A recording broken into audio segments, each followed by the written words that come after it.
Hello, hello. Oops, let me... There, fix that. Okay. Yeah. Good though, good though. Yes.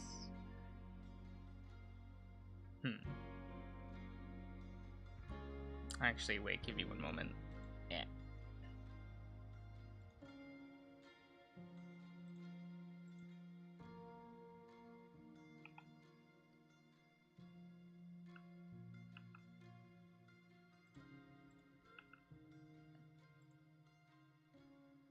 There, that should fix everything. There we go.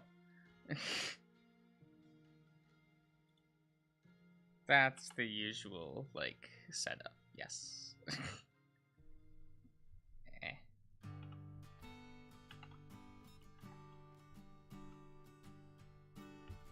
But hello, everyone. Hello, Maestro. Hello, Kanza.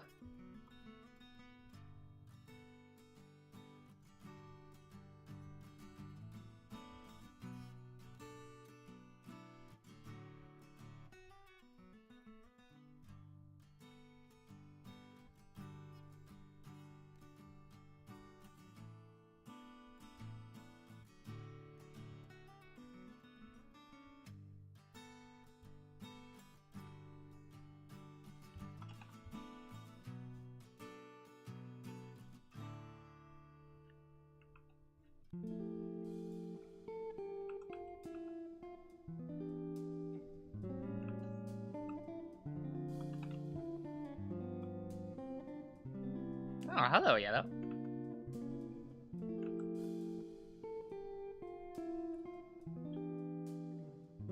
Hello, Davod.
Ah, hello, Vanel.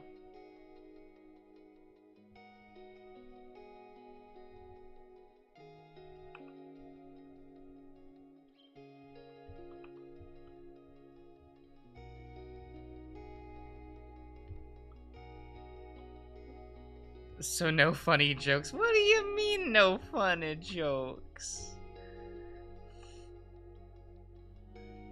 When have I ever been known to be a funny jokester?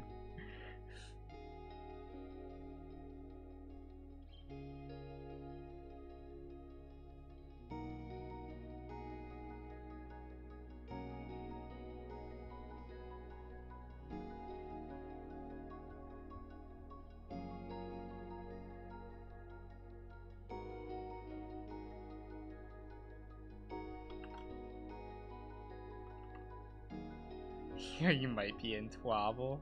I see, I see.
There we go.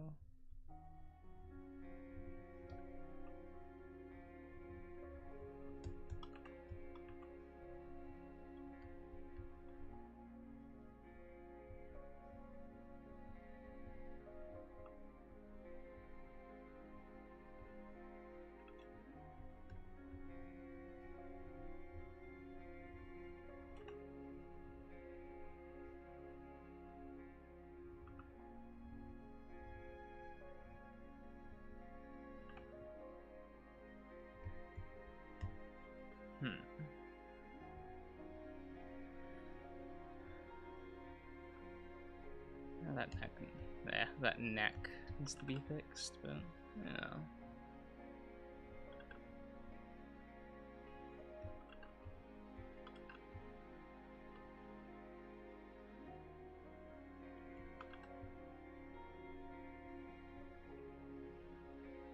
There's always the usual issue of my proportions are different than Chase's, so.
What is... oh, whoops. What is the other arm even doing? Ah, I see.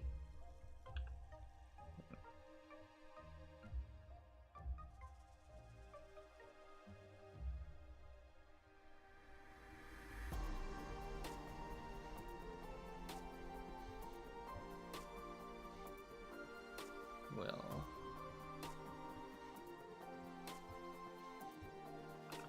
I'll figure this out.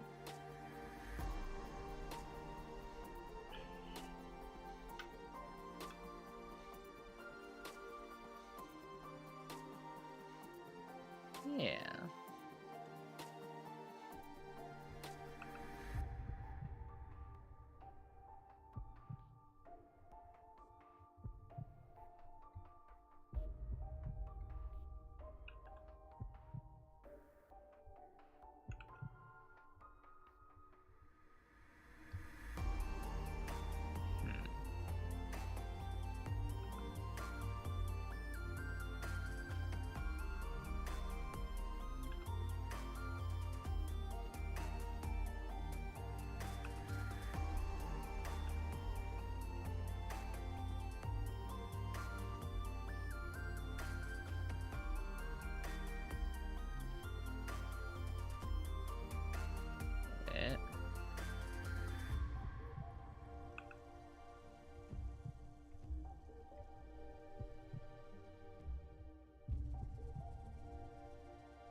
Rolled over glass. Oh my god. Vanel, really? Really? Okay.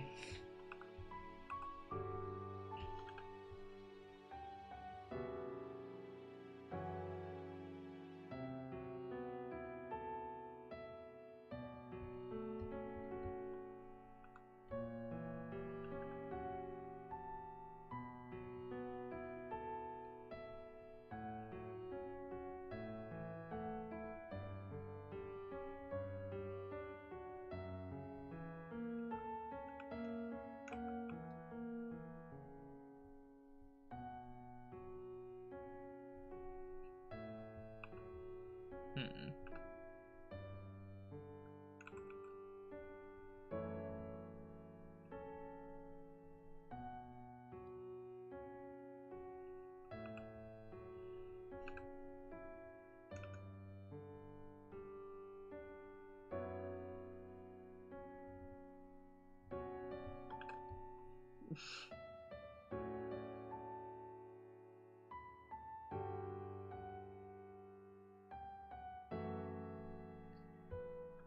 I'm like, oh, okay.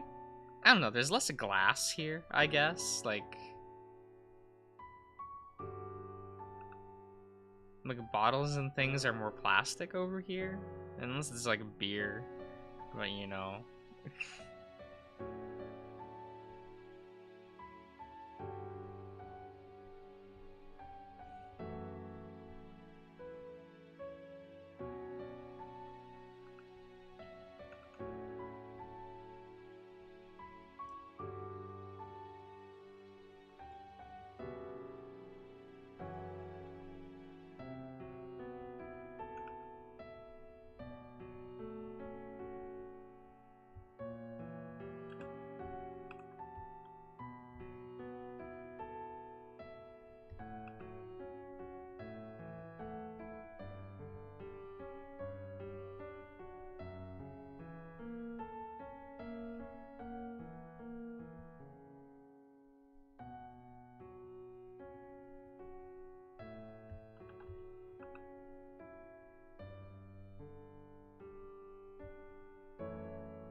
Sidasu, hello.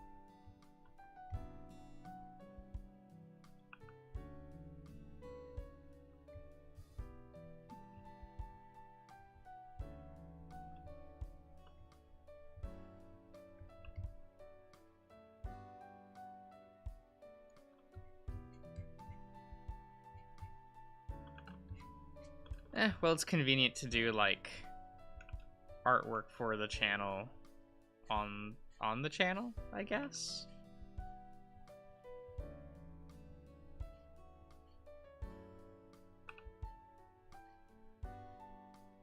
At least for stuff that like is public knowledge for the channel anyway.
Yes, Sirius. This is working off a Carl CG.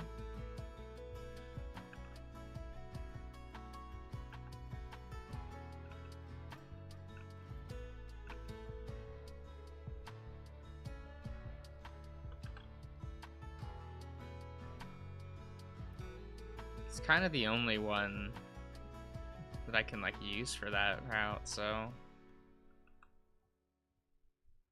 There are so few CGs with, like, both characters in it.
Is the shuffle not working?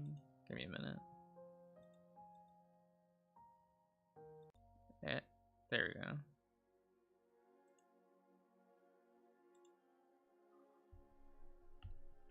There we go.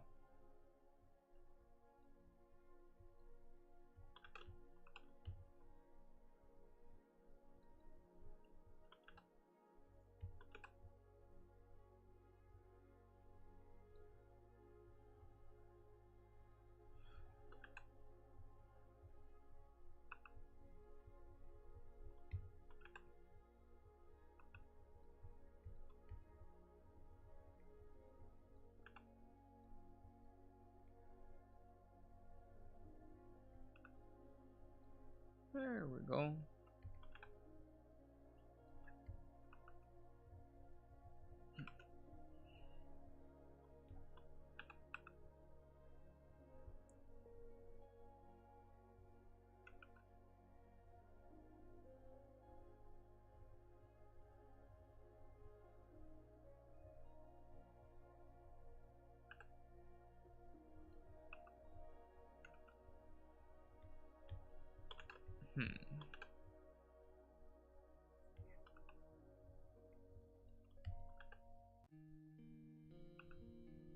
Eh.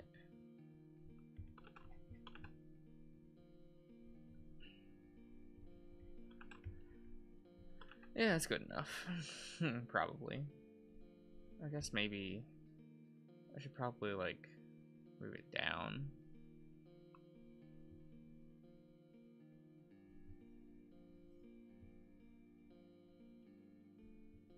Yeah, we can always adjust that later.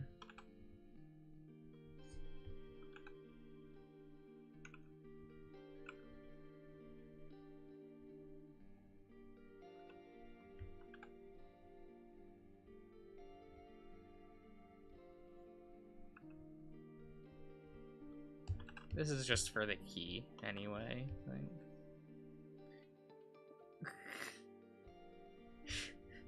Alright, Videl, have a fun day working.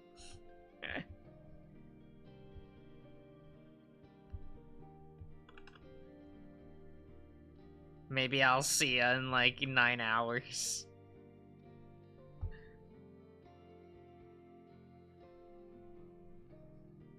In 5 minus, I see. At 5 minutes? Okay. I get it. There you go.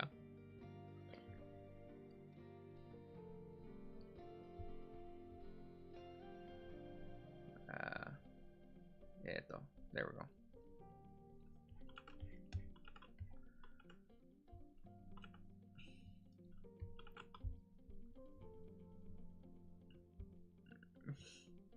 How dare you?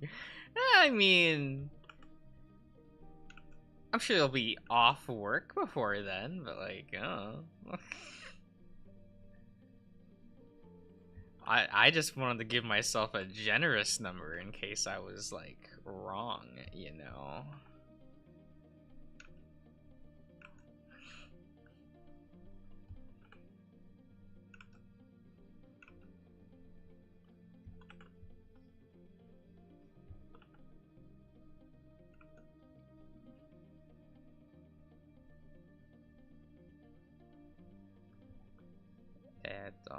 There we go.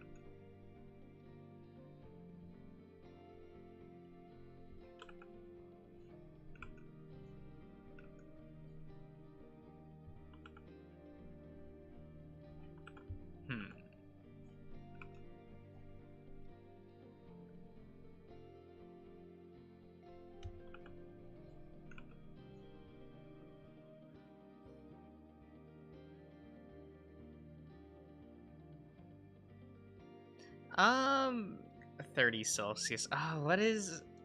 I don't know what the equivalent is. It's usually about 80 degrees Fahrenheit where I live. So, I don't know. It's average temperature for this season for me. Like, it's not really, like, too high.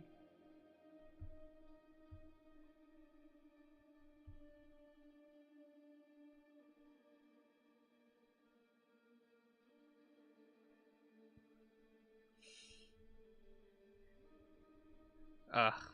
America really needs to, like, just line up with everyone else at this point.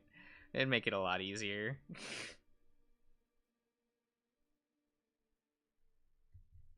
But yeah, it's about, like,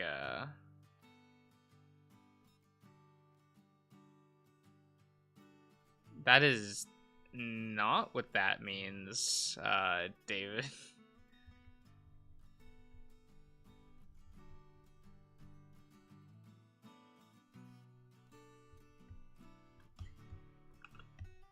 But I don't know. I've lived in a lot of places that get really cold and really hot, so I don't know. I'm apparently someone that just doesn't really care too much about temperature. People will tell me, "Oh my god, it's so hot," and I'm like, I don't just like it's fine.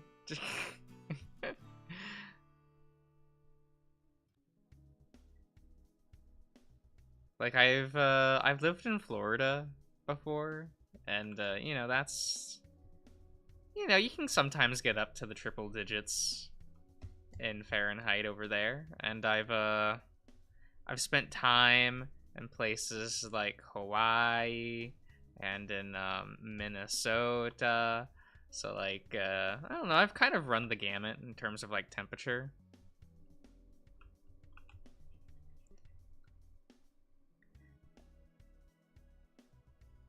fluctuation too much. No, like that's the same for me. Like if it fluctuates too much, then like I die. But the temperature itself doesn't bother me. If that makes sense.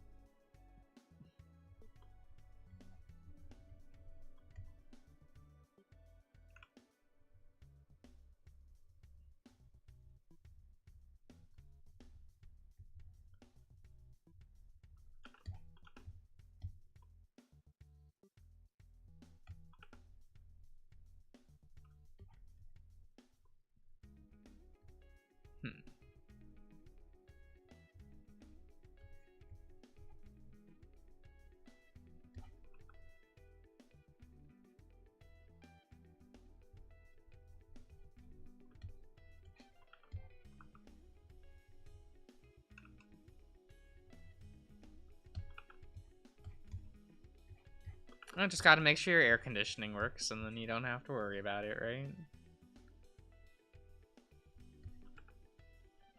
At least you're not, like, probably not doing anything. Like, I remember I had to perform in an outdoor concert hall once when it was, like, 110 plus in the Florida weather. And I'm just like, okay. Sure, let's do that. Triple layered wool uniform. Yeah, that's fine. Let's go.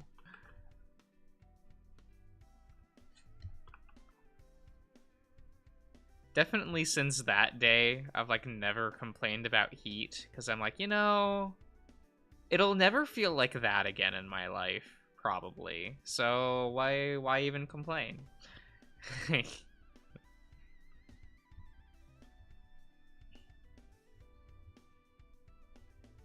Though it's really weird when like I've been in weather that's so cold it almost feels neutral. Like it just stops feeling cold and it just kind of like almost equals out.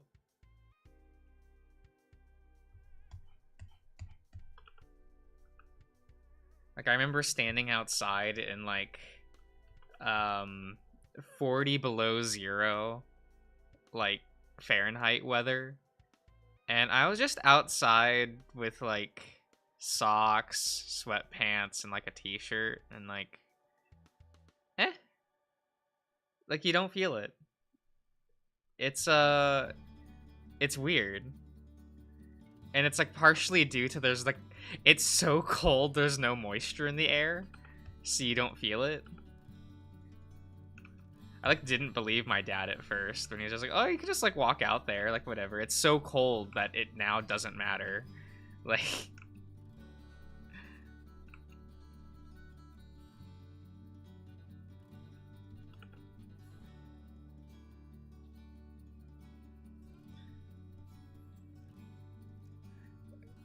alright, see you, Vanel. But it was like neat because it's like even though it was that cold, if you spit in the air, it freezes before it hits the ground. That shit was pretty funny. My dad just like, yeah, spit in the air. It'll freeze before it hits the ground. Like, yeah.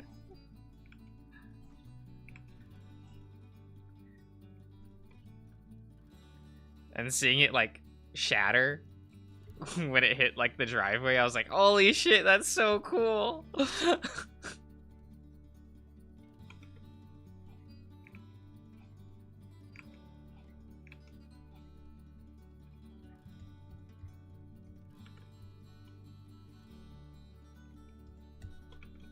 Is what it is.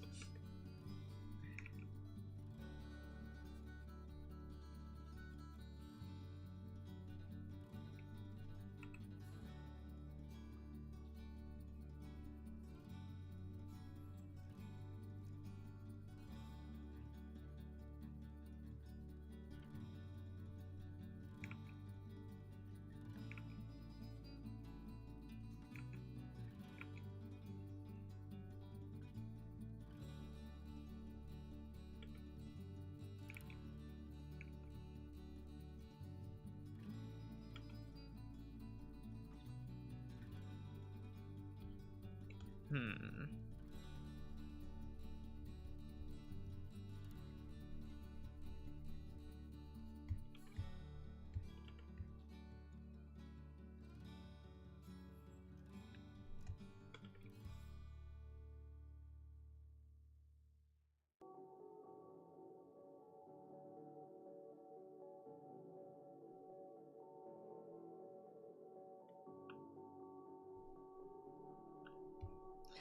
You get over the cold really fast.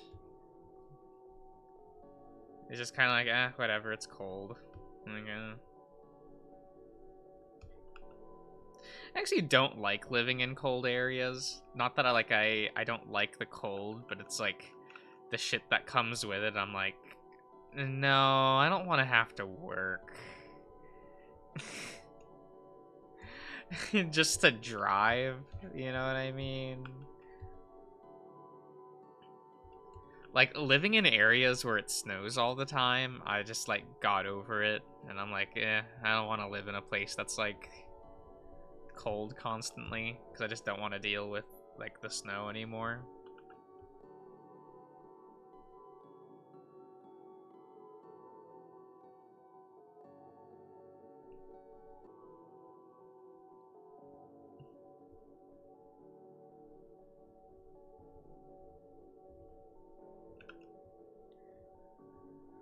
Hmm.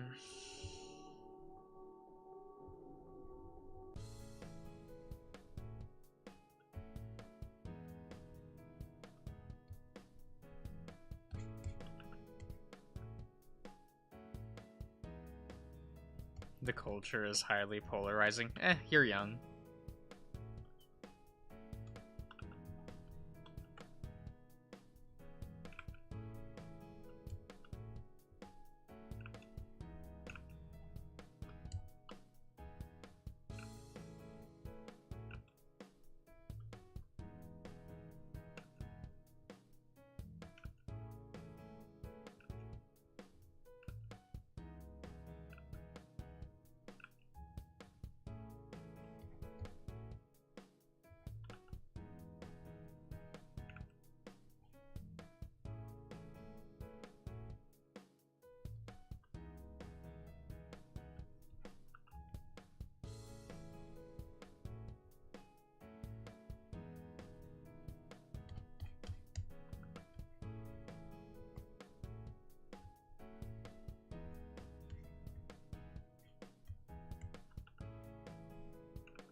Oh, serious, I never wear gloves. I don't like the feel.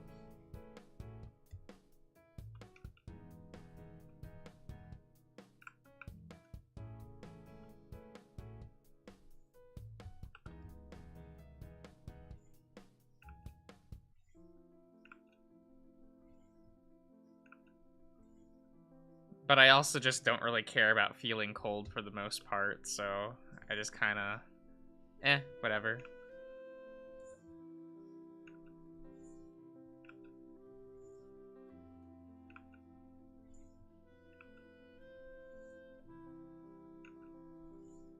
Like, anytime my parents see me during winter, they're just like, Josh, what the fuck? Put on a jacket, put on anything that, like, will keep you warm. And I'm just like, whatever, t-shirt, a light jacket. I want to be inside most of the time, who cares?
Alright, see ya, Maestro.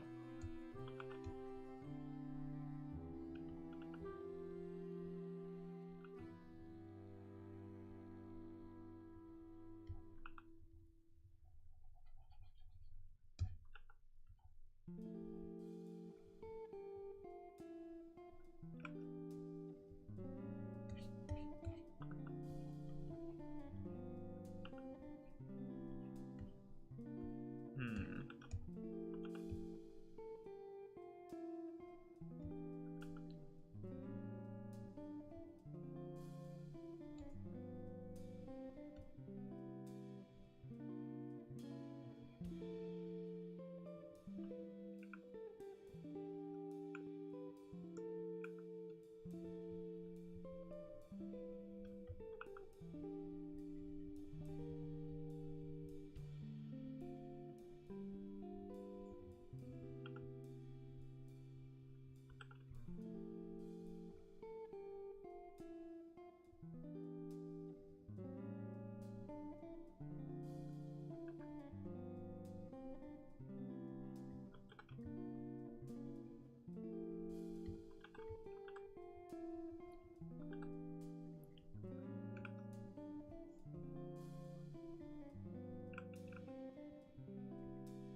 A few.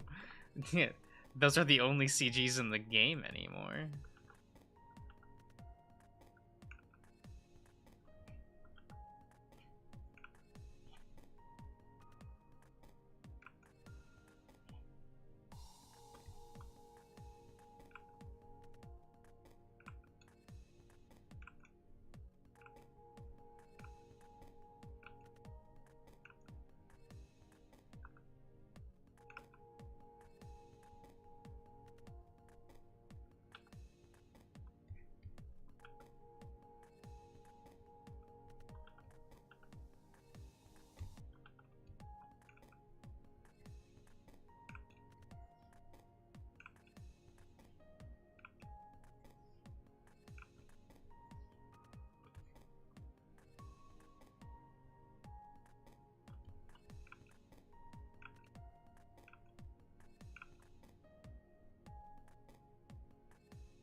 Well, you know, different creative team. It's the reason why I don't actually like the smoke room like that much.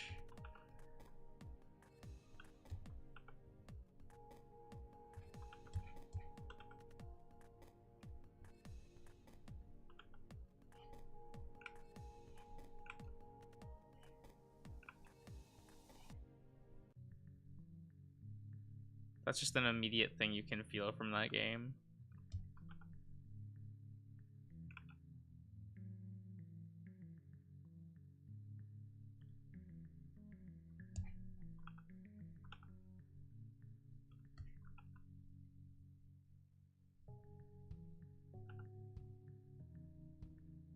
You'll learn with time, David.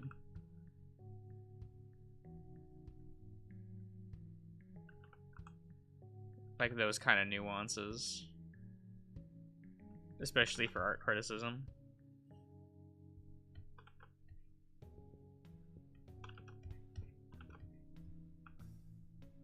Or not. You know, that's not a life for everyone.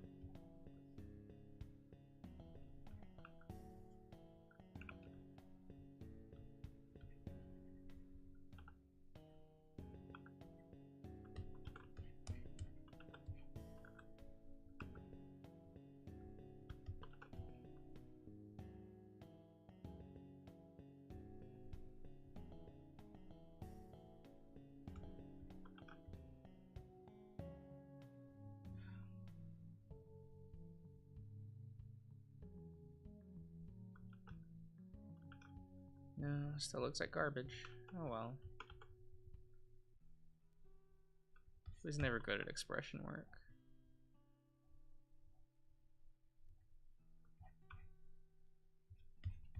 Oh well.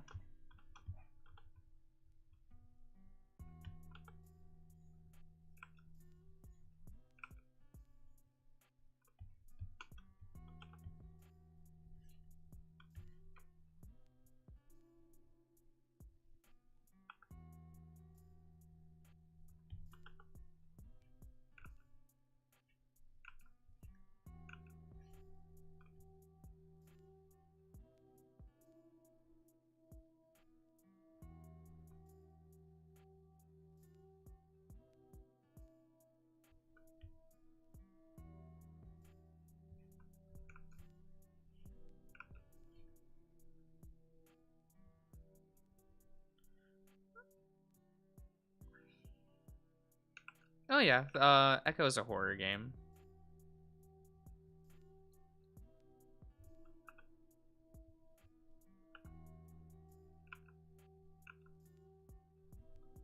It's just a horror game that like establishes its cast first.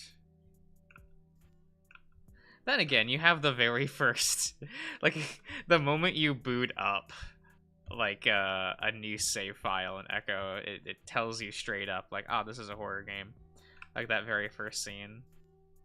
Like the narration.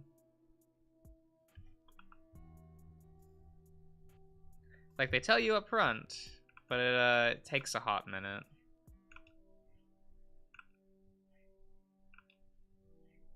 Then again, they always like I appreciate how off kilter like everything is, even at the start of the game. Like I wouldn't call it a slow burn, just because like all those elements are there like right from the start.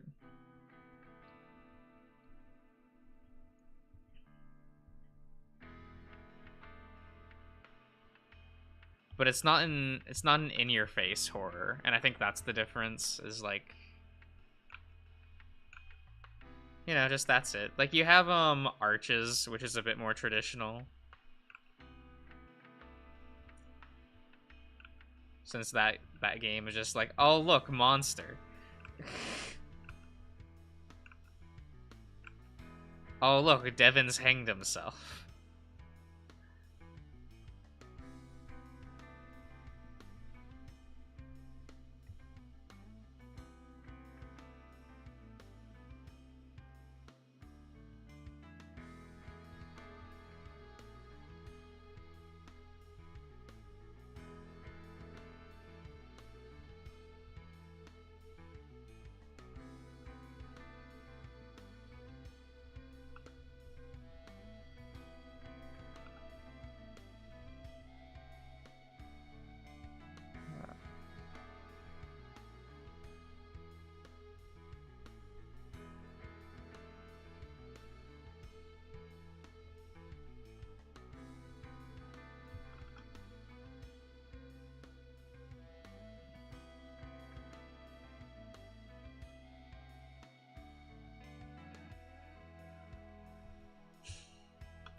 I hate watching horror movies in theaters. It's so hard to actually, like,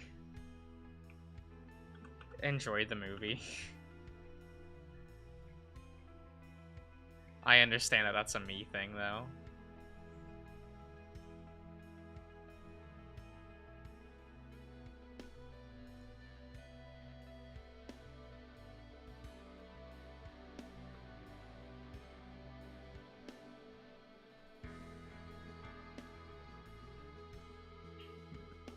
Jump scares? Not for me. I just hate, like, viewing...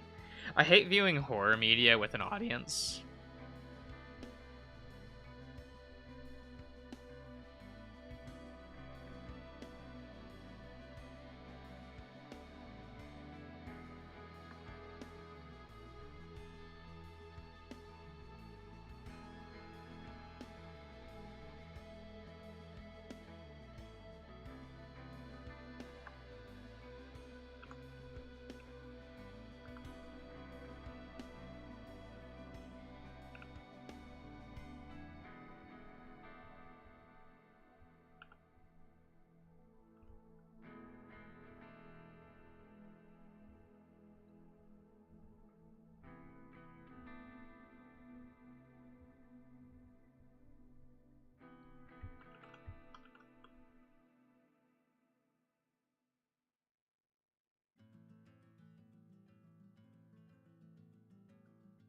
I prefer, like, consuming most media by myself.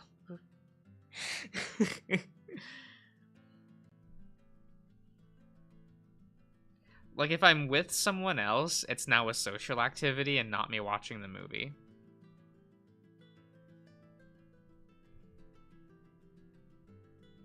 Because I just consider those two separate things.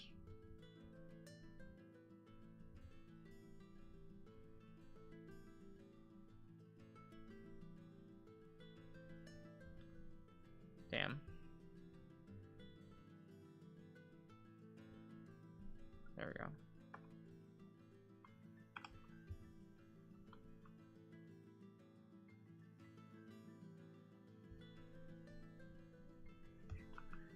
But that's just not how I consume art.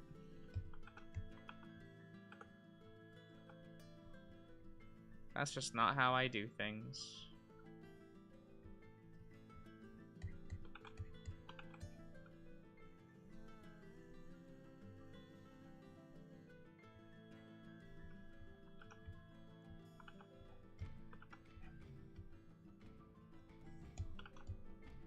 That was certainly a thing I had to learn.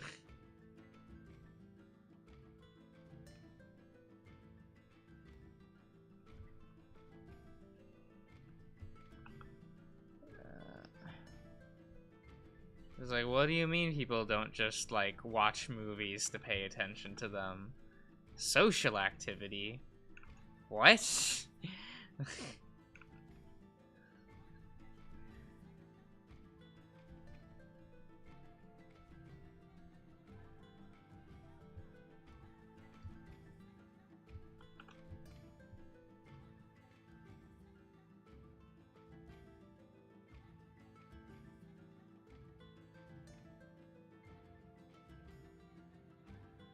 Yeah, if I'm like with someone, like, yeah, we can talk, do whatever, right? Like, it's now a social activity. I'm no longer like actually watching the movie or show or whatever. We're doing a social activity. Like,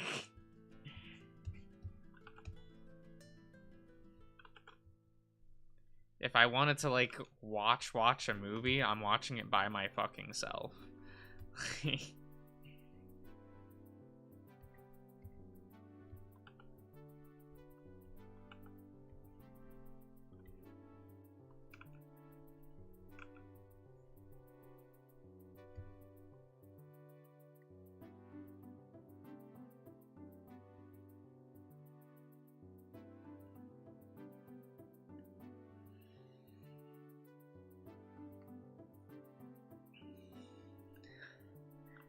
Well, like the few friends that I like actively talk to about like film and art or a bunch of other like pretentious art folk. So like we watch films a lot,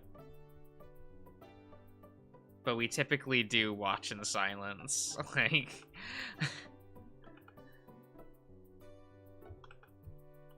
and then afterwards like pull out our notepads and are like, ah, so what did you think about X's direction over the course of the movie?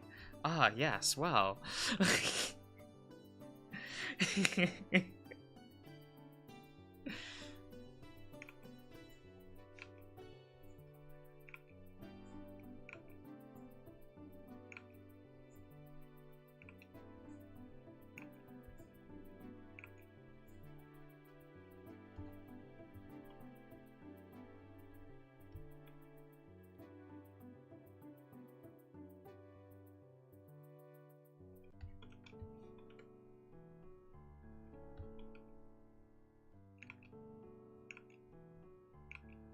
Because, boy, was it a very different experience, like, watching the final Ava film with, like, an art house friend, and then watching it with, like, some normie friends. Like, the conversation afterwards, very different.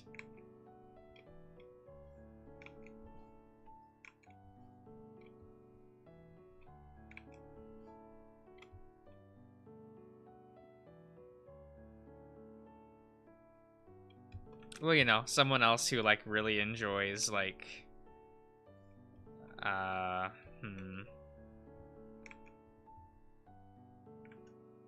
like art for artist's sake, I guess. You know, what most people consider art house. Since that shit usually goes like, fuck off, normies.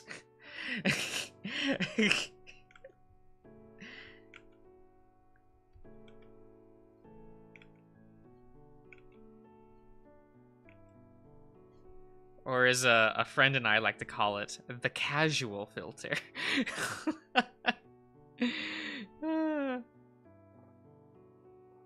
Did the normie friends also know? Yeah. Like the group of friends that I watched Ava with that like are normie friends, like they all watch and enjoy Ava, like in their own way.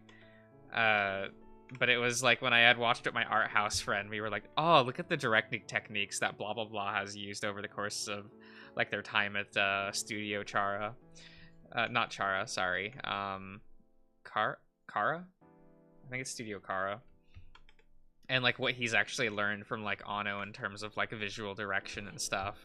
And then you have the parts of the movie that were like mostly helmed by Ano, and like you can kind of tell like who did what. We were kind of like talking about that, and when I was with like the normie friends, you know, I didn't participate too much in the conversation because I didn't want to like ruin the mood, as it were. But uh like they were like, oh, but like Mari should have been a lesbian. That scene that she had with Asuka just sets them up for being a couple. And I'm like, oh, they didn't understand that scene. Okay, that's fine. I understand. Like it's like that is not what that scene was trying to do, but okay. You do you. See what you want in your art, I guess.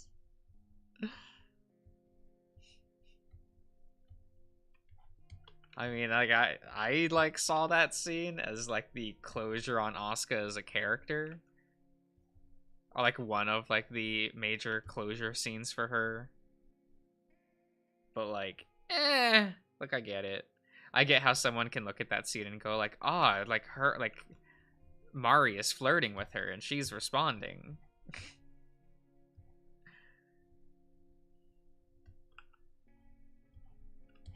When it's like, oh, but Mari flirts with everyone, like everyone. That's just that's less flirting and more just how Mari talks, which you know is what makes her great. Stay losing with like OG Ava fans. Mari won the Shinji Bowl.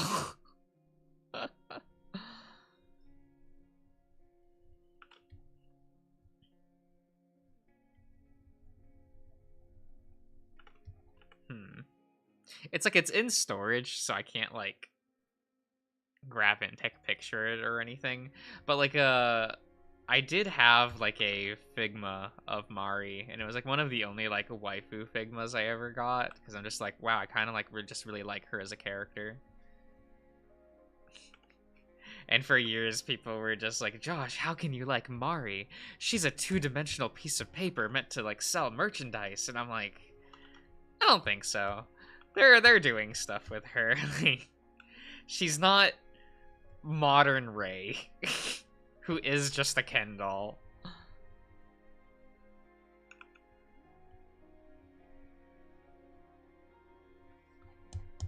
But I understand.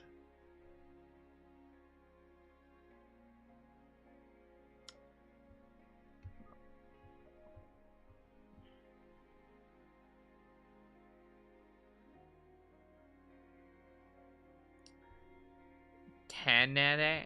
Never heard of them.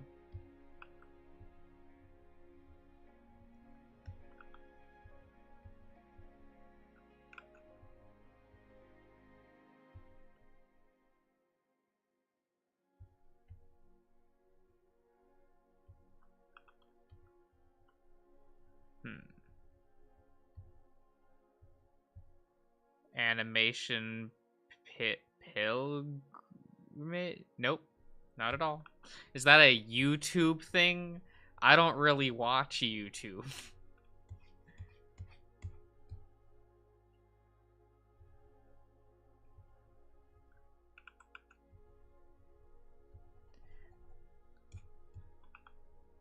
I usually don't watch a lot of YouTube content because like I usually if I'm trying to like find information, I find that like because I've tried watching like the video essay kind of thingy, right?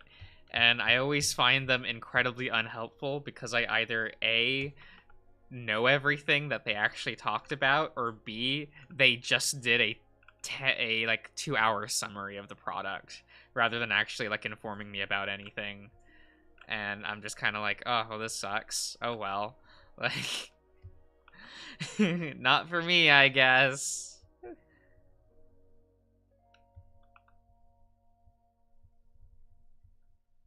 I think that's why, like, when I tried to do like scripted YouTube content where I talked about like lit art and shit, like my videos were like 4 minutes long because I'm like, here's what this is doing, or like I'll like have a 1 sentence description of the product, a 1 sentence description of my personal thoughts, and then like 2 minutes of like what the thing is doing. Like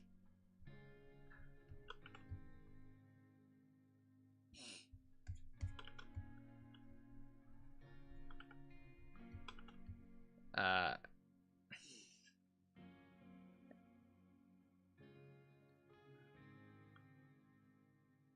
though I also didn't like the idea of like I don't know, I've never really liked the idea of people just like full on adopting my opinion, and so I feel I try like really hard not to state my personal opinions usually, or I'll say, this is personal opinion, but like, and you know, talk about it that way just so that there is that separation.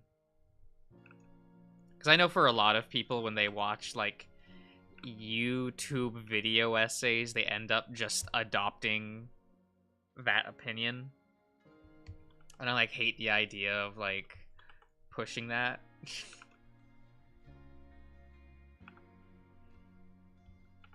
So it's like, no, I'd rather like just dump information rather than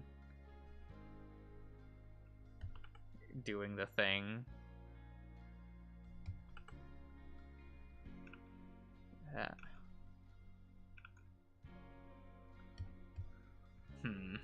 Or at least like add in more of an explanation.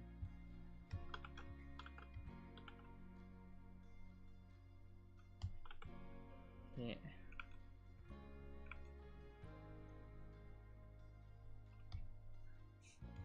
It's why I try to stress the difference between like whether or not I like something and whether or not I think something is good. Like those are two different things, like to me.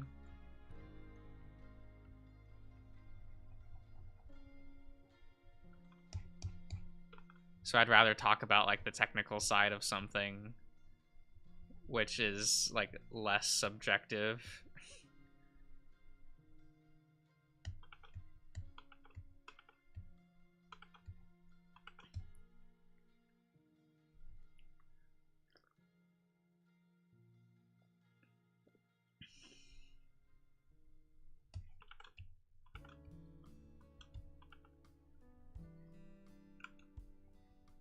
Hmm.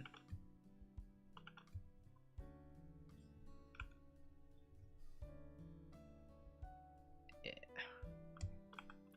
But I think that's why like when I like talk about like when I'm with like normie friends, like just talk about, oh yeah, like the thing, and then I'll talk to like the art house friends. It's like, oh yeah, we sit there and we talk about the product.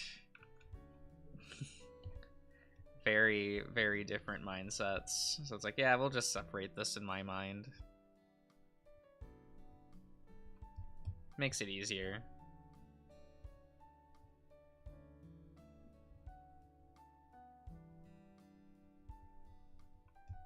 Yeah.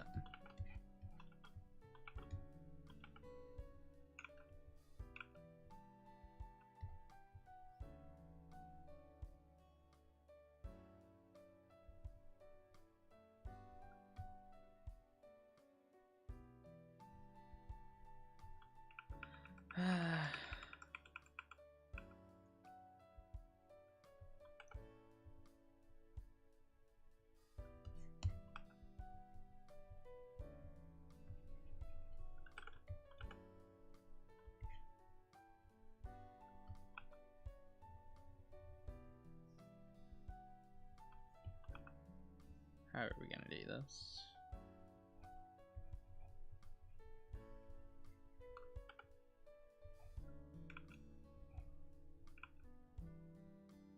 Hmm.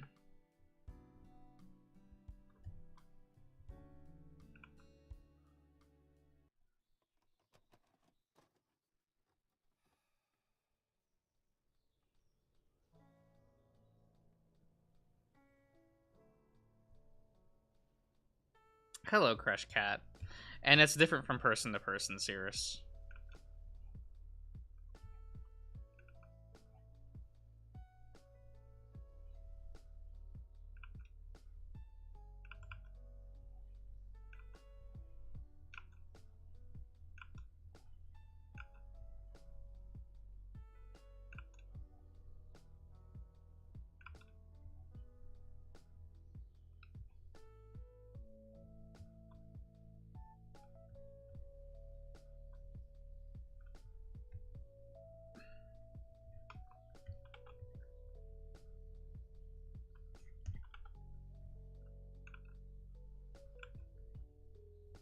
Largely, people consider it more of a generational thing, where older artists will do things a more clear and concise, because they come from a time period in which Control Z did not exist, right?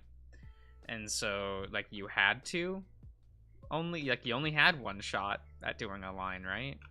So, like, they come from a time in which that was a more practiced thing to do it in one shot.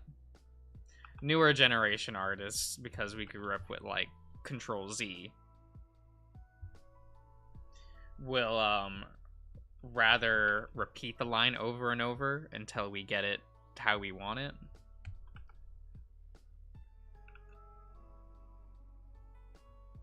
Because we kind of like know that we have the guaranteed flexibility to do so. But it's also a person to person thing.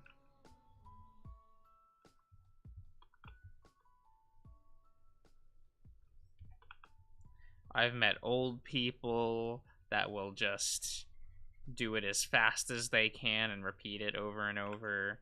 I've met newer, like, kids on the block that will do things very slow and deliberately. So it's not like a monolith thing, but it's just, you know, mostly person to person.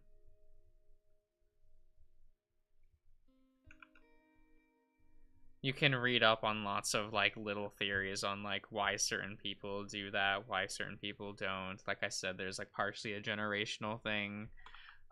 Some people cite that it's a digital versus ink kind of thing, where, like, people who grow up in the digital age will typically just, like, do it over and over, like I said. But it's is what it is.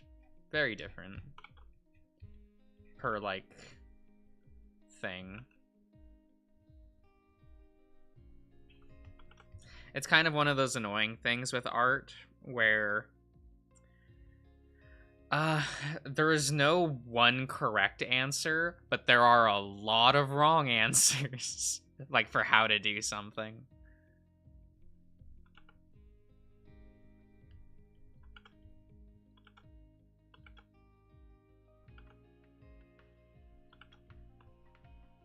And you just have to figure that out on your own.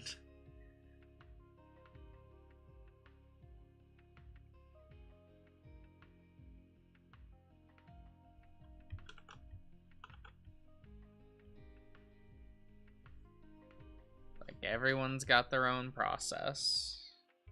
And usually it's not very good. But you kind of just live with that.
we go.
Am I okay with that?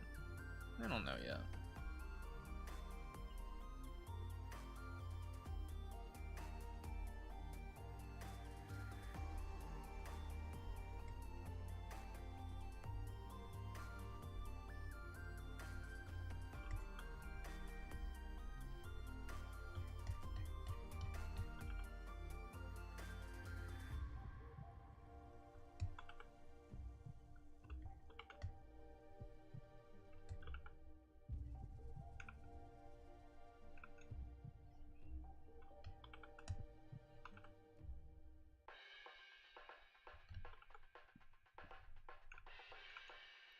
Whoops.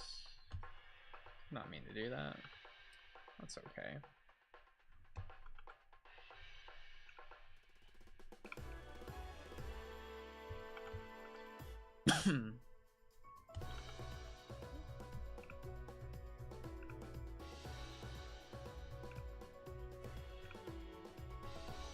Eto.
Okay.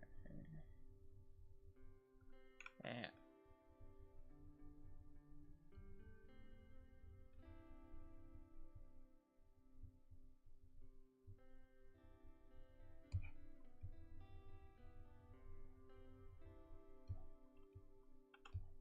Hmm.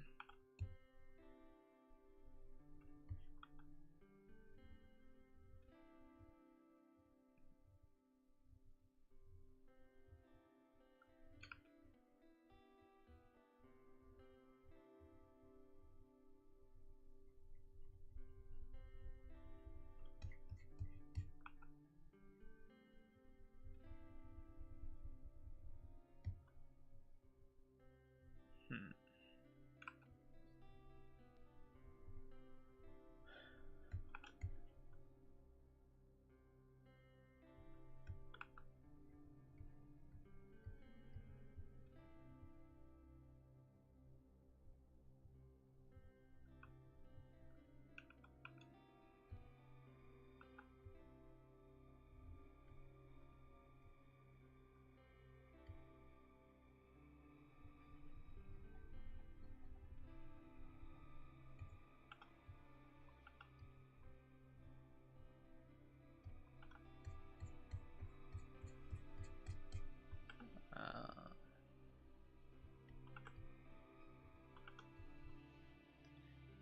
Hello, Embro. Oh, I'm inking a thing, like a thumbnail, so not doing anything like impressive or anything.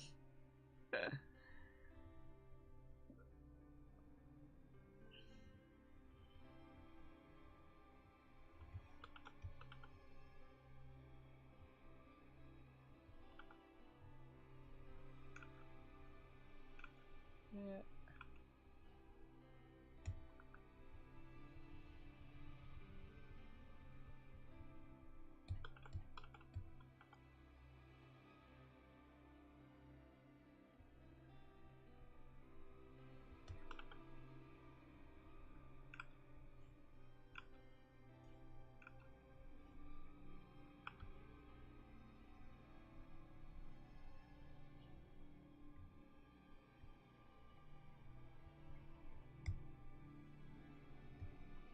Hmm.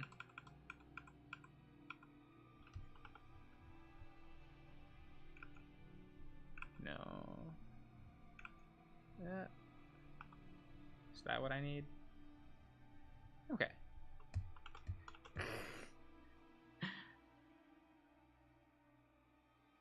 Gonna hop on the password X Digi bandwagon? Probably not.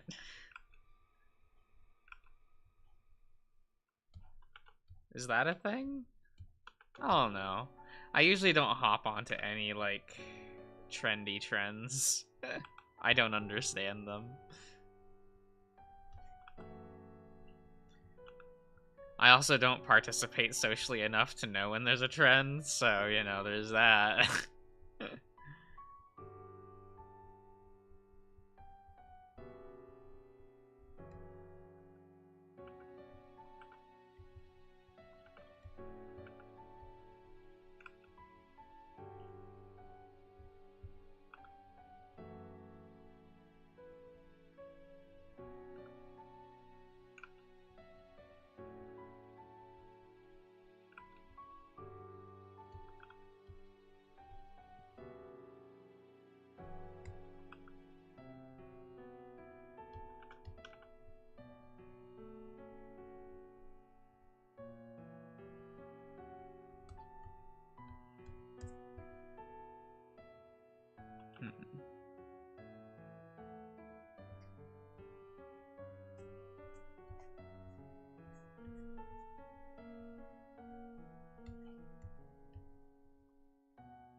Well, I rarely look in that in that channel, so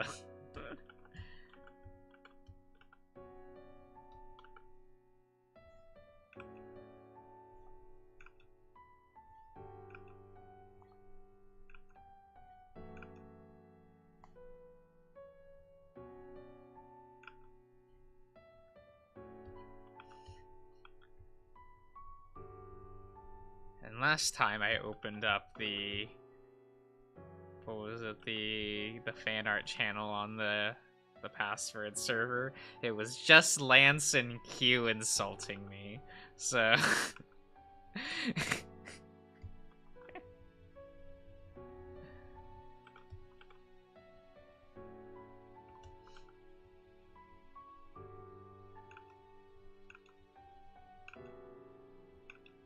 Alright.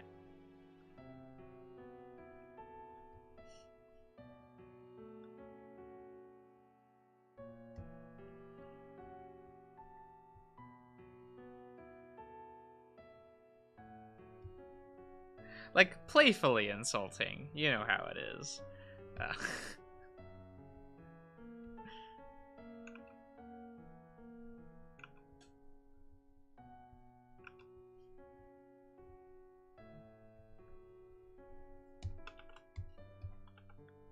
So I gave my one emoji response and then like checked out of there.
go.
What, you don't think Tyson is where Garun makes sense because of Yujo?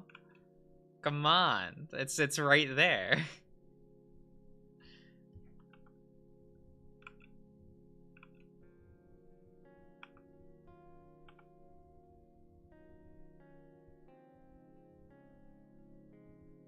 And granted, the dub does downplay that quite a bit, so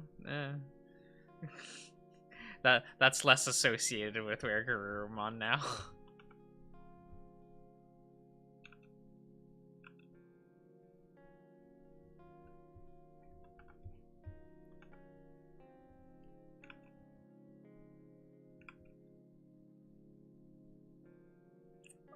Friendship.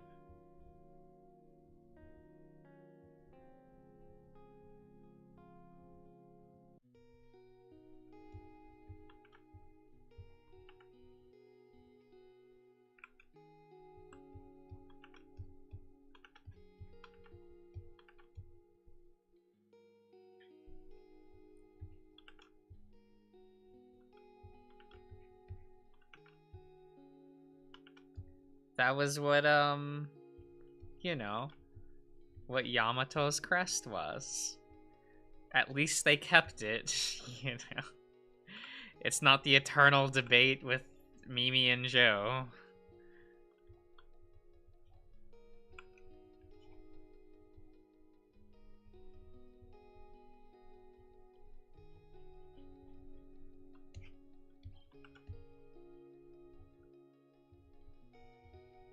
Ah, Bucky, hello.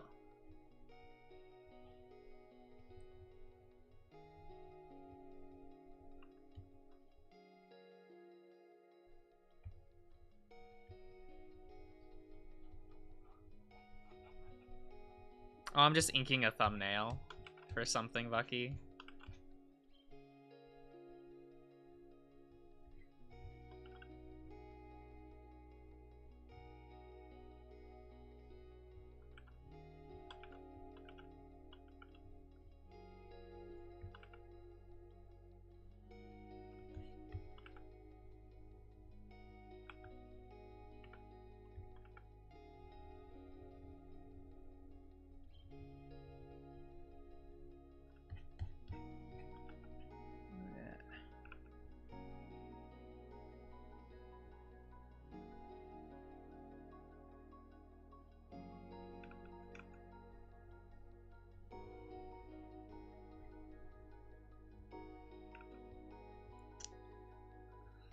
Oh, Crush, this is for if we ever actually play Carl's route on stream.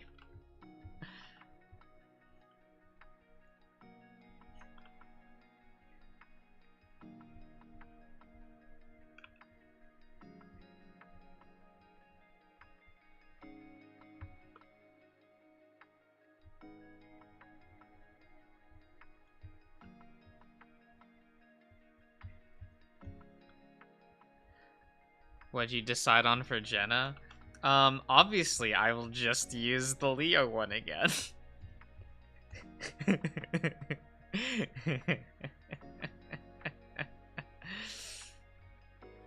I mean, Jenna's route is just Leo Part 2!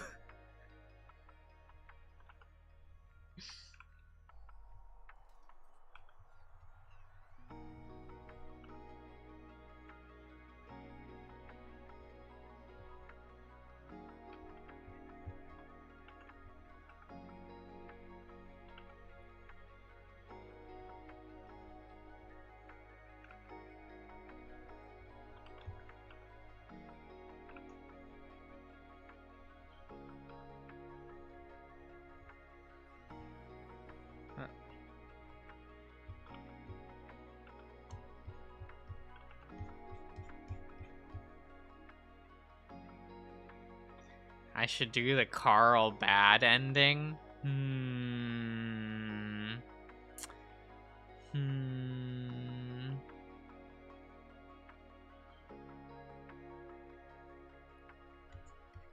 Well, Leo's route's still relevant to Leo. It's just more like... it just also feels like you just get more Leo. You thought you were gonna hang out with Jenna? No, it was Leo again. And I'm like, yes, I'm okay with this. Yes, more. Good. Yes.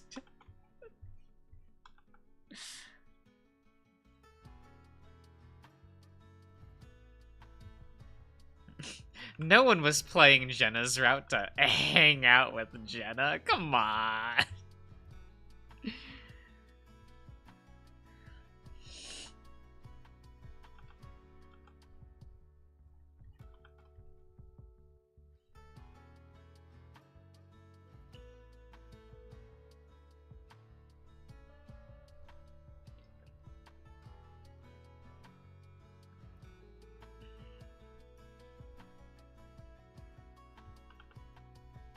Besides, Leo is best boy. He should get more than one route dedicated to him, right? Right.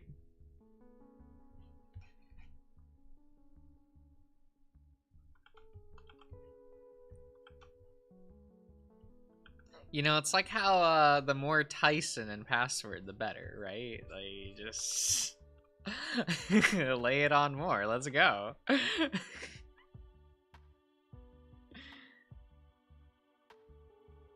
This dude has a. There is no Leo body pillow, not officially.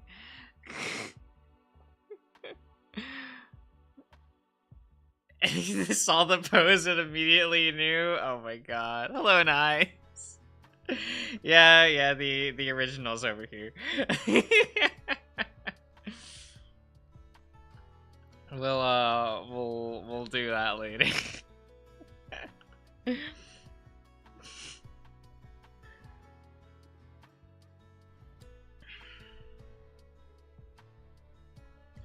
Will I actually respect Carl one day? Who knows?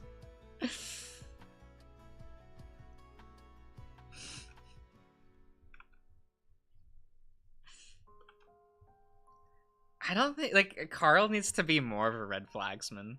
Come on, just we can get there, Carl. You just need.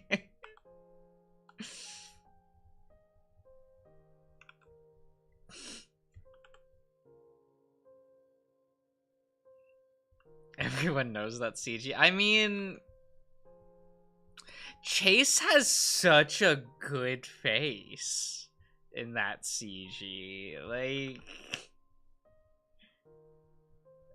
let's get rid of it. Like, look at this face. Yeah.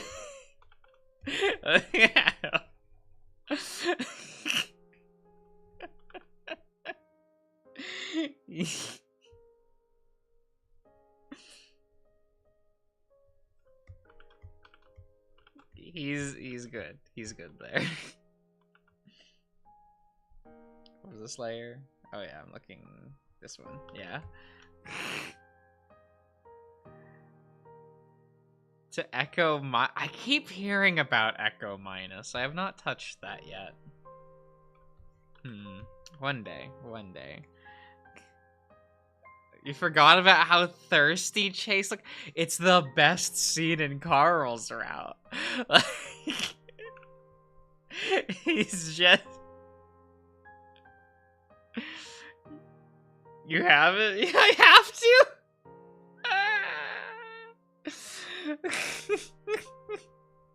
Okay. I'll pull up a tab for myself to remember. Here we go. Like Echo Minus.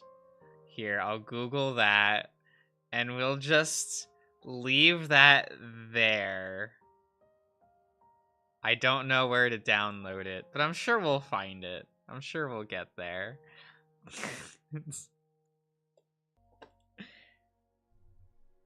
We can do it. One day. We'll add it to the pile, as it were.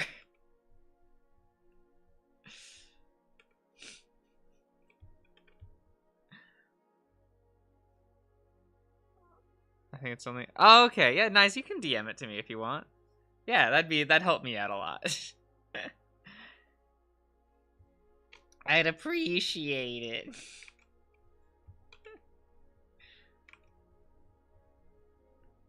Let's see here. Gotta smooth out these, you know.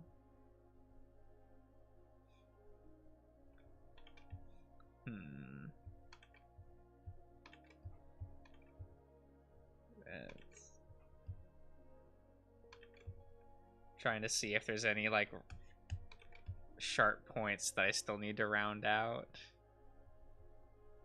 Or like round out a little bit better, you know. I guess I should also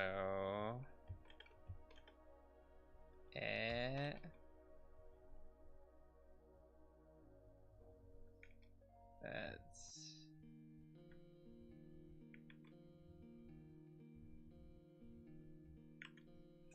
demo.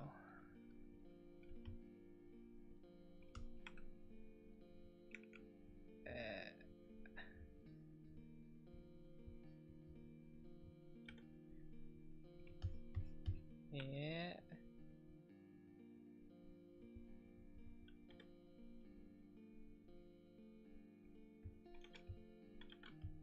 And there we go.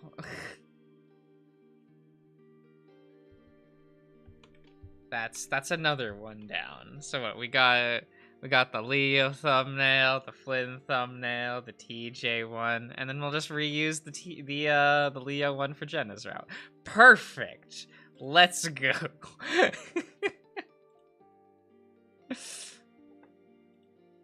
Cause like I don't know what to like. There's what 3 CGs in Jenna's route, and Chase is like an ant in 2 of them.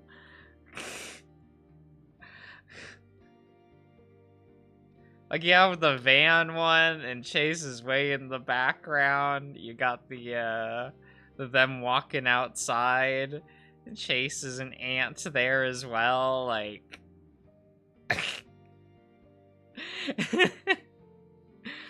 we got nothing.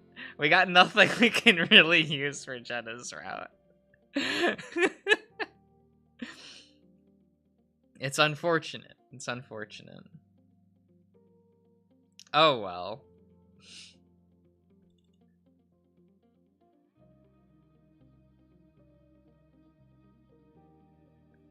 I mean, like, nope. We've really got nothing. We got nothing. Oh well. That's fine.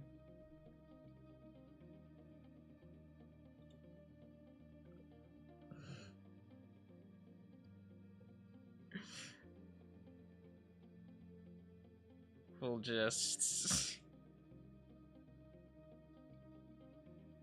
I never said that Jenna was a bad character. What?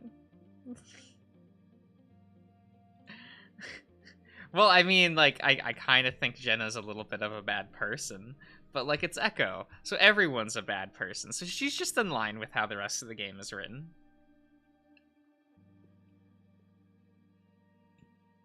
She's just, you know, mean to Leo, so I'm more inclined to dislike her.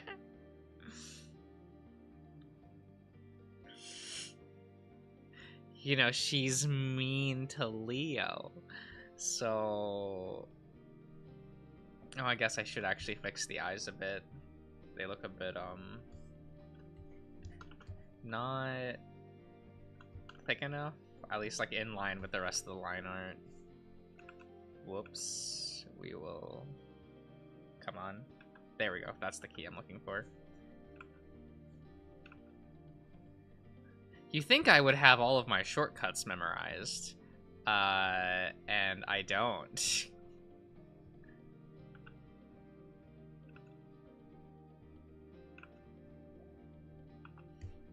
One of these days, I'll accidentally switch to binary. Because I think that's the key over, right? Yep, my binary line art, yeah. What a neat tool.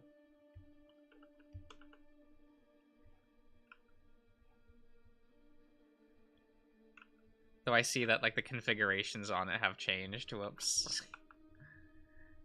Or at least maybe I didn't reconfigure them.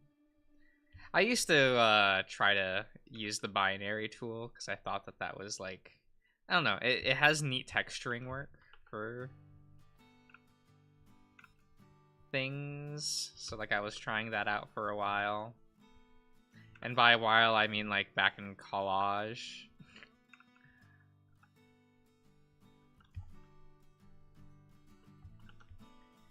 Because you didn't have to, like... You didn't have to really worry about... Oh,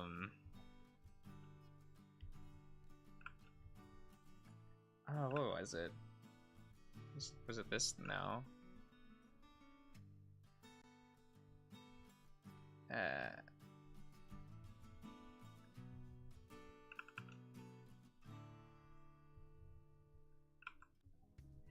Yeah, it just had like a really neat texture to it. Yeah, and it like higher resolutions, like the behavior on it was just really neat.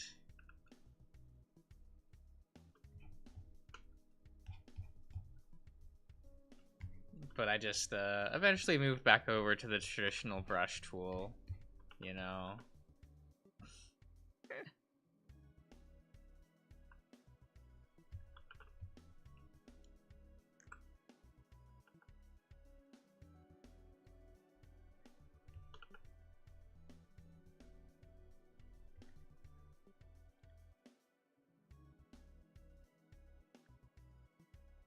Oh, Artemi? Artemi's fine.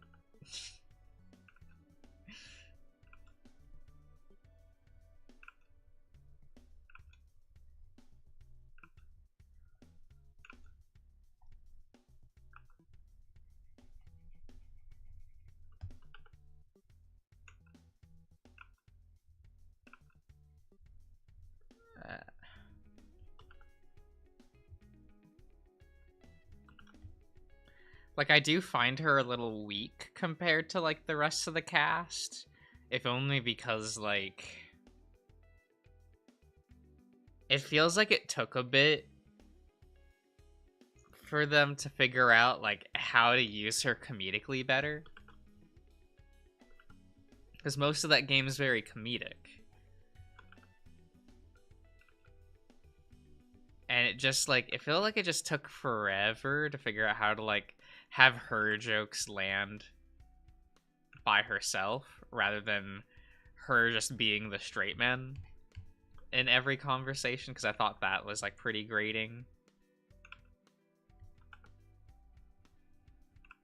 Where it's just like, oh man, like, didn't quite have her figured out originally, did you? At least for, like, comedy.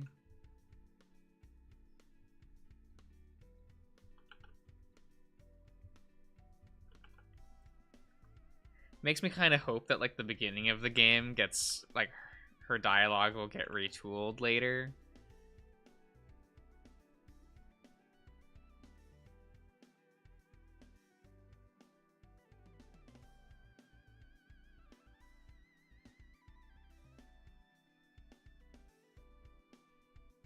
Yeah, well, the female characters aren't the spotlight, right, for these kind of games usually, and I don't think that's a bad thing.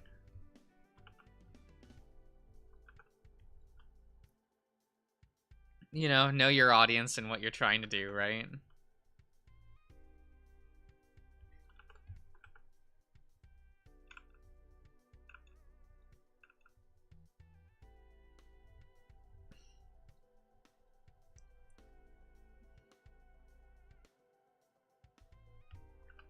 Cirrus, you will get your repeat remake and you will like it.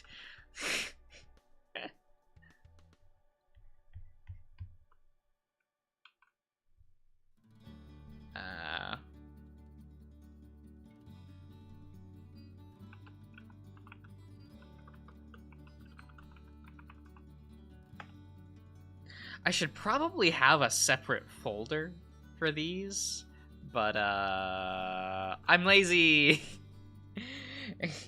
I'll just save this to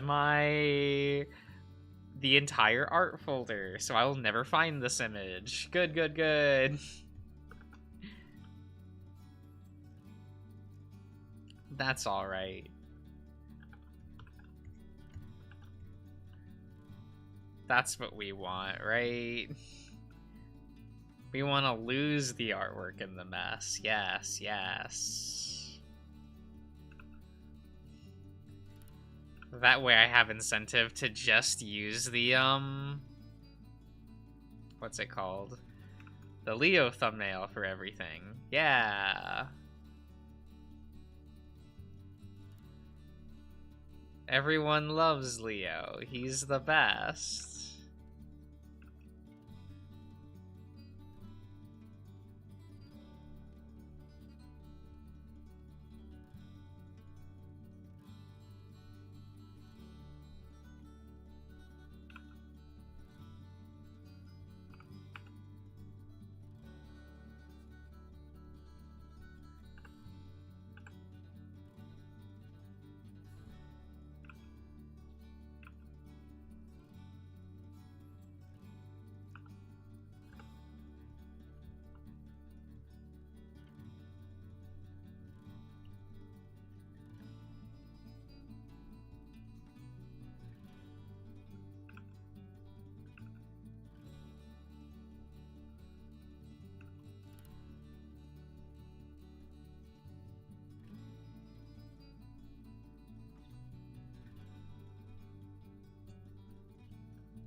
There we go. Isn't he the cutest?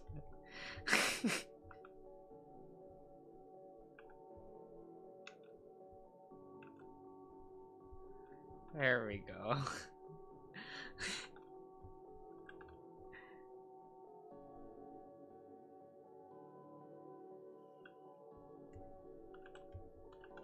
There we go. See, he's the cutest. He's a little blushies. There we go.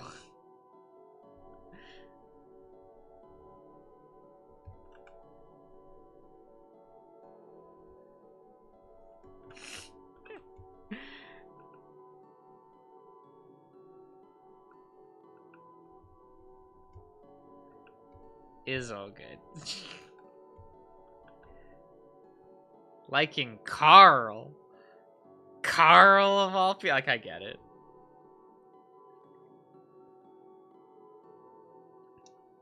He's got an appeal, I understand. He's just not for me. He's like that one, Password. I think he's in Password. I don't know. The Memphis Sun character. Yeah, that one. Can't remember their name off the top of my head, but you know.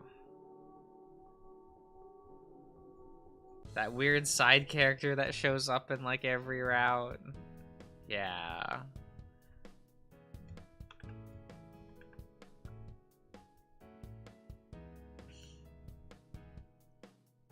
You're thinking of the American... Oh man, you right though.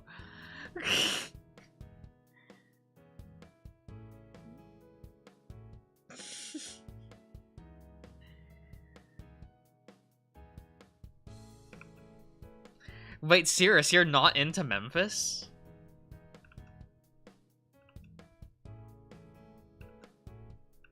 But Memphis is so good. He's got the cute hat. He's got that cute hat. He's got a ponytail. He's got lots of things. Not really. Ugh, coward.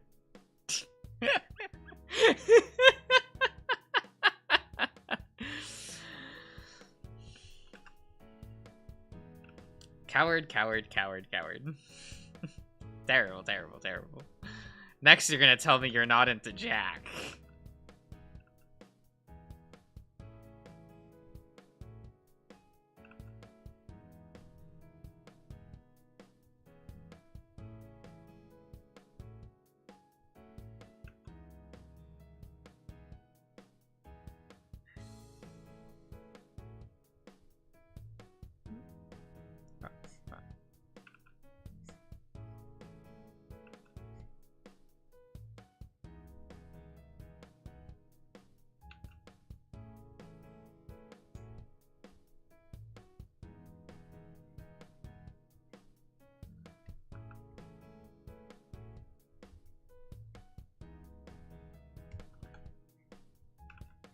Yeah, I'm sitting there thinking, like, am I just gonna have to make, like, a fully original image for the Jenna thumbnail?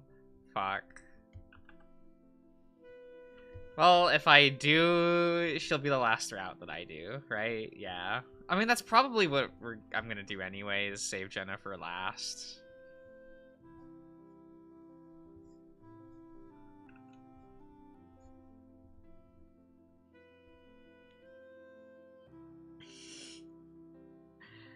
Don't let Jack stab you. It's okay, Crush. I'd be the one doing the stabbing. But not with a knife.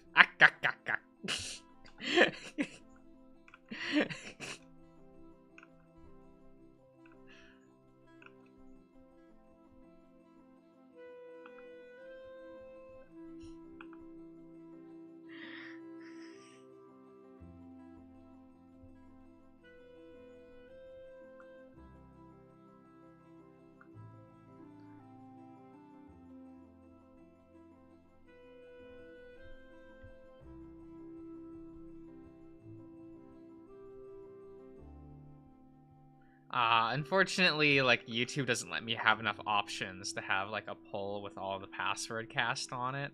I can't even have all the route characters. Actually, give me a minute. Let's have a poll on who's everyone's favorite route partner is for password. Here, I'll pull up. Give me a minute. Here we go. I'll open my YouTube in another tab. Here we go. Text poll.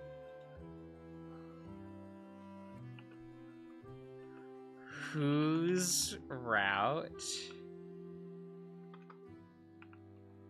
is your favorite in password? Okay. Add option, add option, add option. Okay, so we'll put Haas, Dean, Tyson, Sal, and how do you spell Roswell? Let's go with that spelling. Yeah, that's fine. There we go.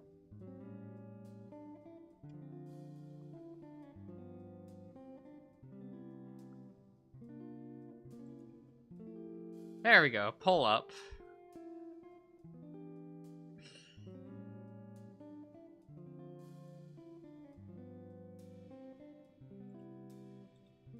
You can vote for who is your favorite route and password. I just put that in the community tab.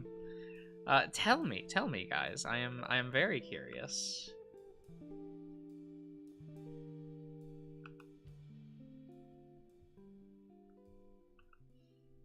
I swear to God, if Roswell wins.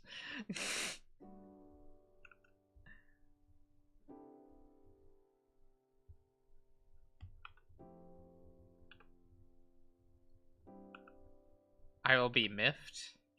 I will be disappointed in all of you. And I'll know that you didn't vote properly.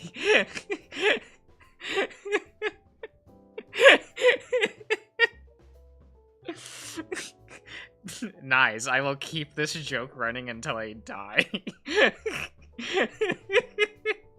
It's too good.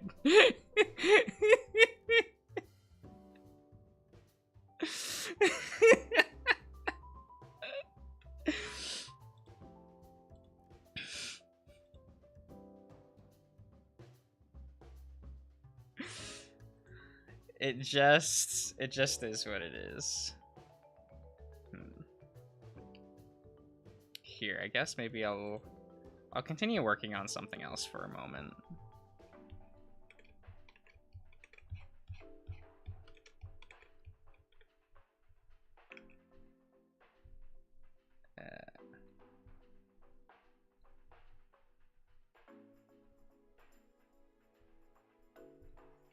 Just that I have something to do.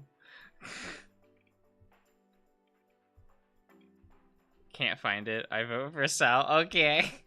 But you can't find it? It should be in the community tab. So if you like hop over to like the channel like page, then go over to like the tab that says community, there should be a like the most recent post should be a poll. Haas's best boy? Okay. So I like Haas. I like Haas a lot. But I'm also a bad person, and I like Tyson and Dean more.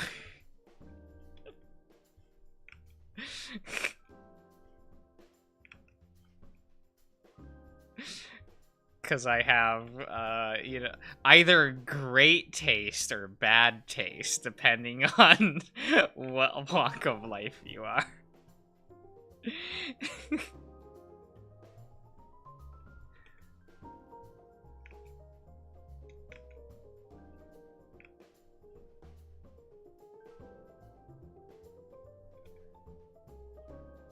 You know how it is.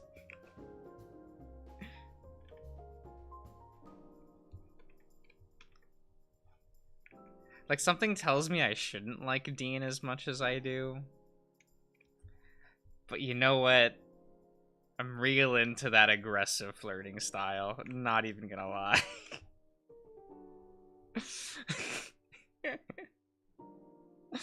Like, I shouldn't. But I kinda like it.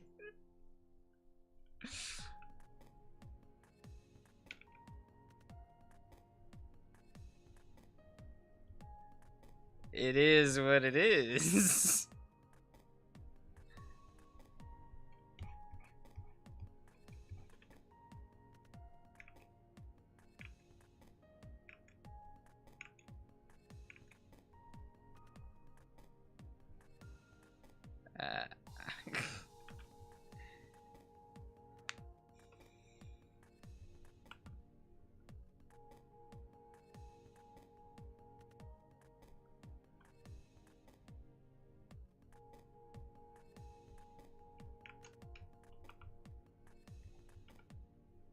Hey. Okay. Dean's route is boring. Like, you're not wrong. And yet I had a good time. It's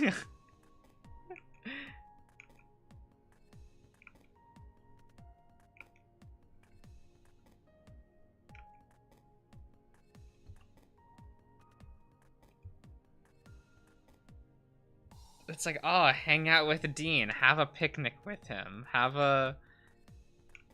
go on a little date with him. And I'm like, why am I'm content.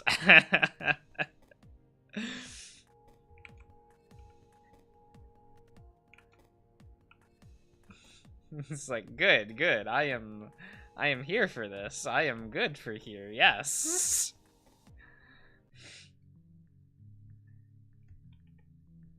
We could be doing less and I'd probably still be content.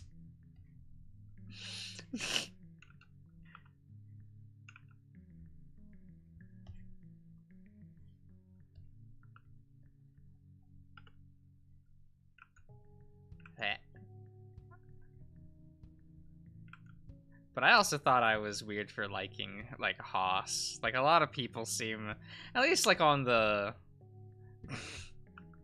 like, on my Discord server, Haas is not popular. So...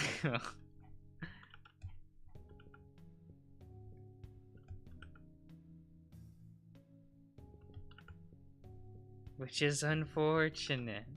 Because those are my three favorites. There's, like, Tyson, Dean, and Haas. Everyone else I'm kind of meh with. I'm like, oh yeah, they're cool. Wouldn't date them, but you know, they're cool.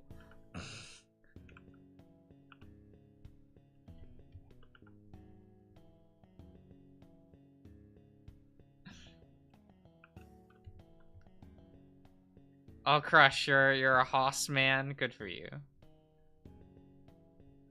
You're one of the real ones.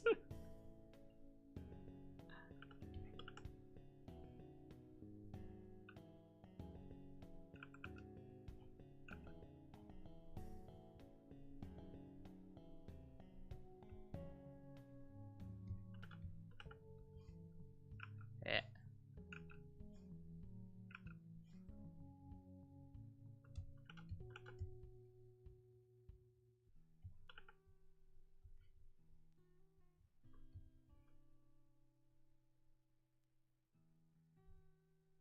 You're not fond of Sal? Well, what did Sal ever do to you?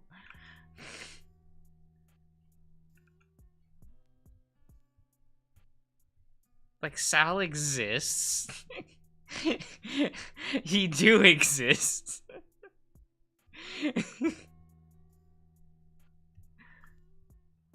I may not be able to think of anything else to say about Sal in this very moment, but he do exist.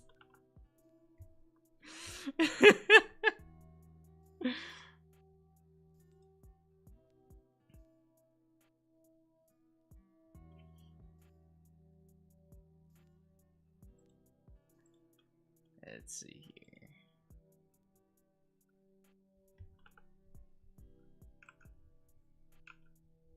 Yeah. Damo.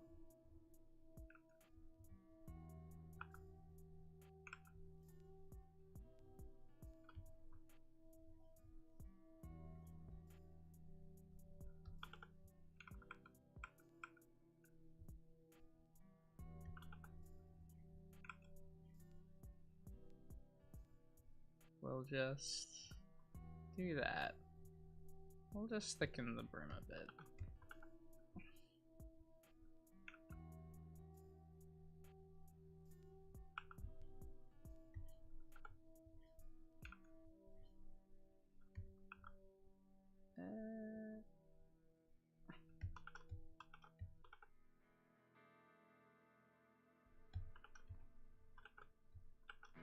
Sal is just a, what, triangle alligator?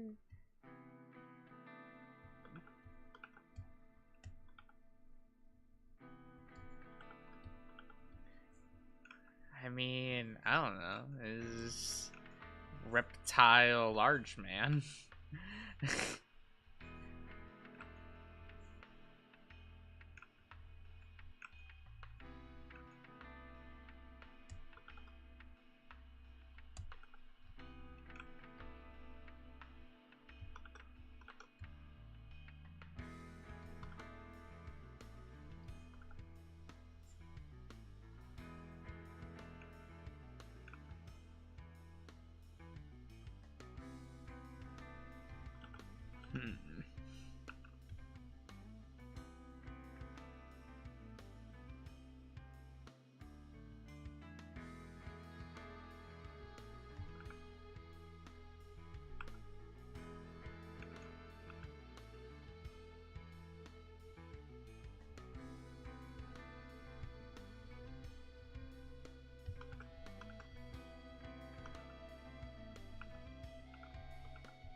I mean, I guess, like, Sal has one of the cuter, like, flashback scenes, like, to how he met Dave.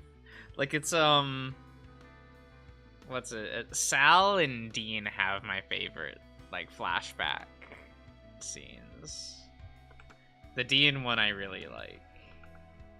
Sure, that one's more self-indulgent than anything else, but, you know.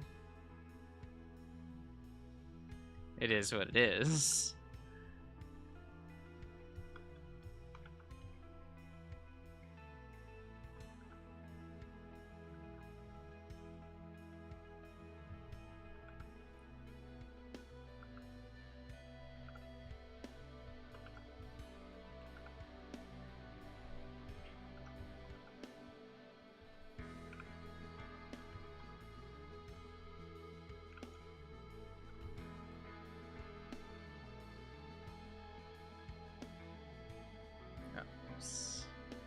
There we go.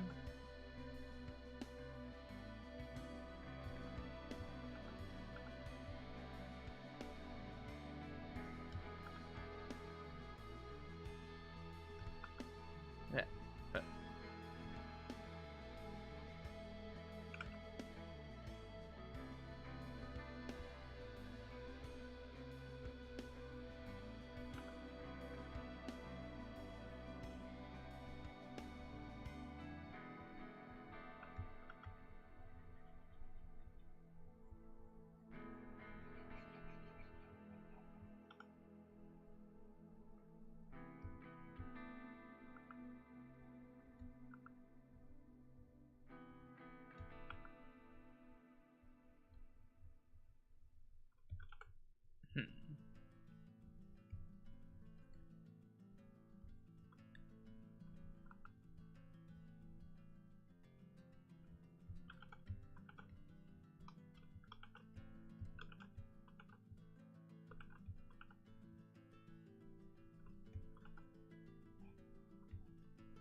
we should sharpen that down a little bit more.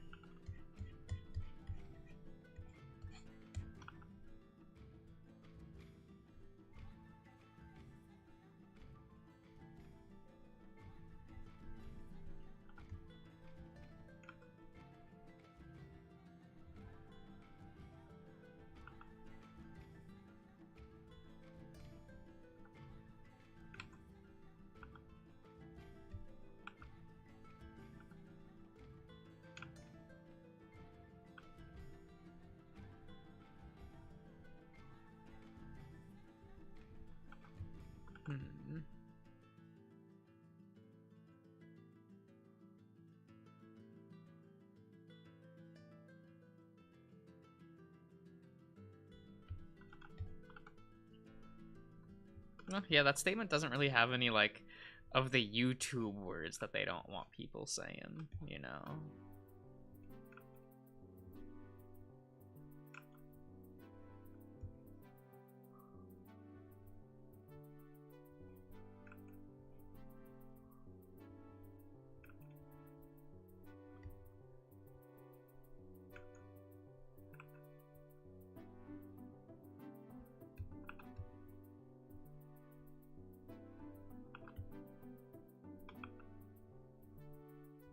Because YouTube's weird. Just like it has like a bank of words that they don't want you using. It scans for that sometimes, but not all the time. Because consistency is not in this, and not in the strong suit. Nope.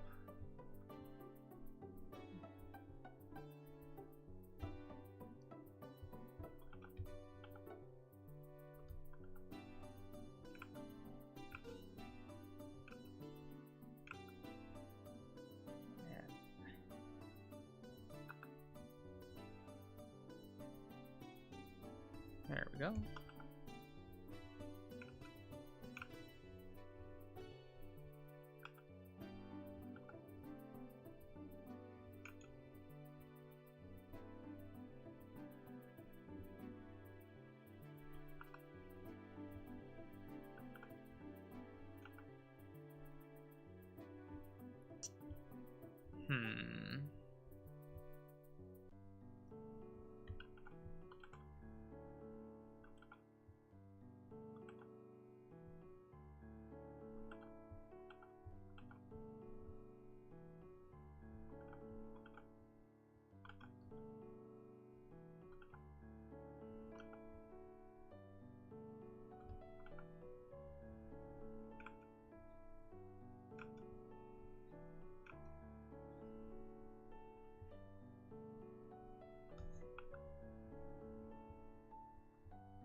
Oh, whoops.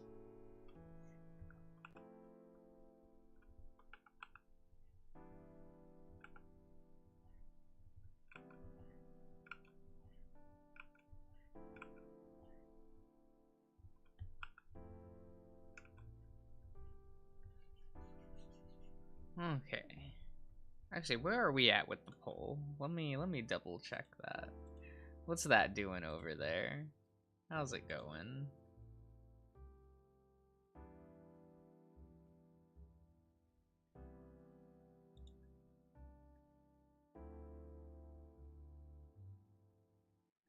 Hmm. 0 votes for Roswell. Interesting. Interesting.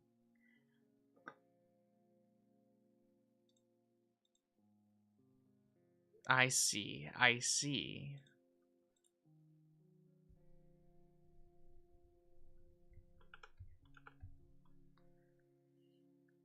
So did Roswell get better or worse for you guys post reveal?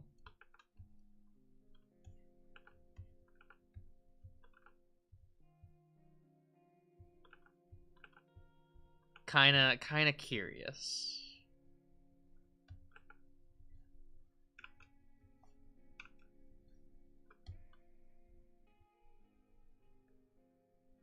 Because Roswell became less annoying to me over time.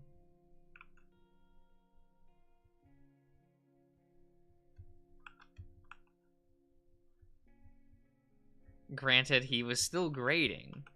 Oh, for sure, he was still very grating to me. But, like, less so over time. I mean, anytime he would just use the big words to confuse me specifically, like, and then Dave would also be confused, and I'm like, oh, he's just like me for fur.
Yeah.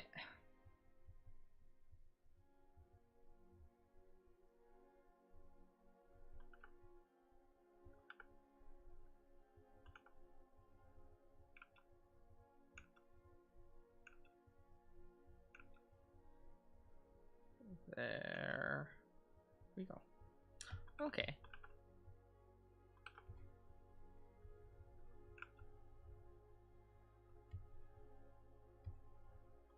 Hmm.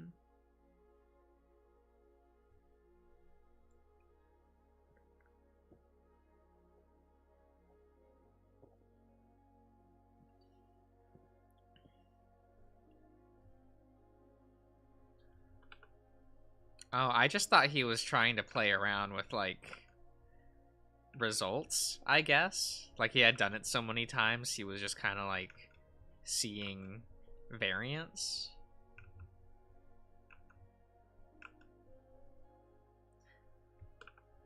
But also, I'm not gonna pretend to understand. I don't know. At some point, I just started nodding and going, yes.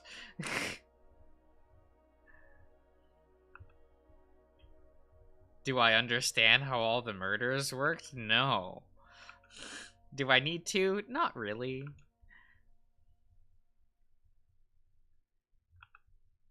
I feel like that's something that as an audience member, you just kind of have to accept when it's like, it's not necessary information to know.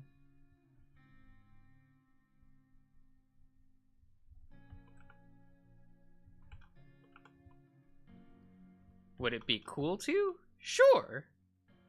Is it necessary? Not really.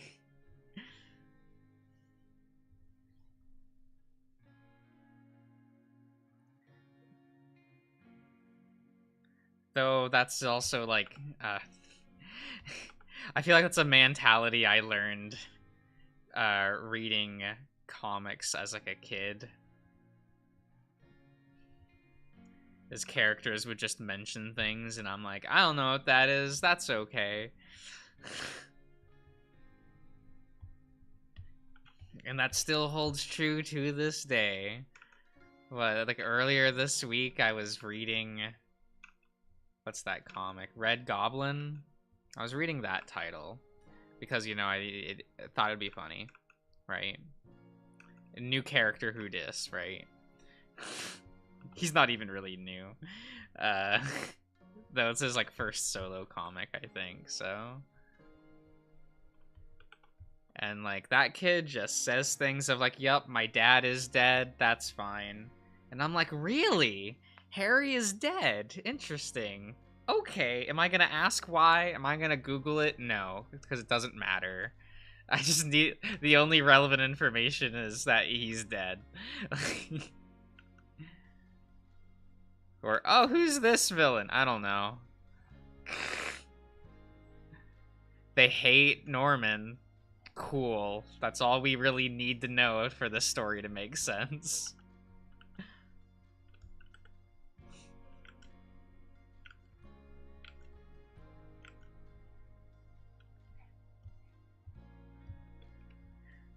Though that is a fun status quo change for comic books, right?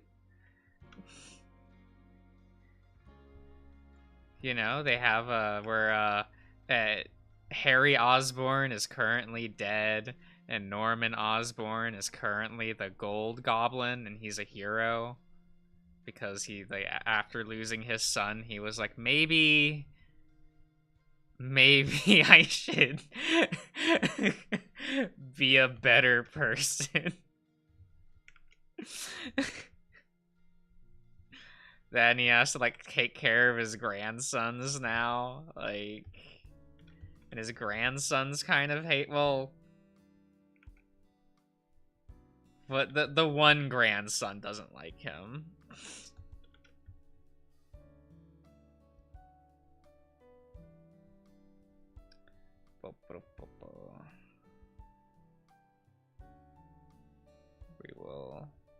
We will do this.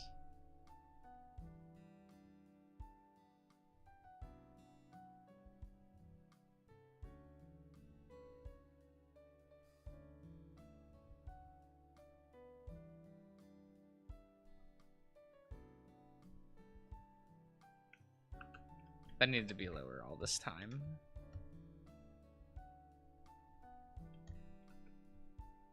That's fine, though.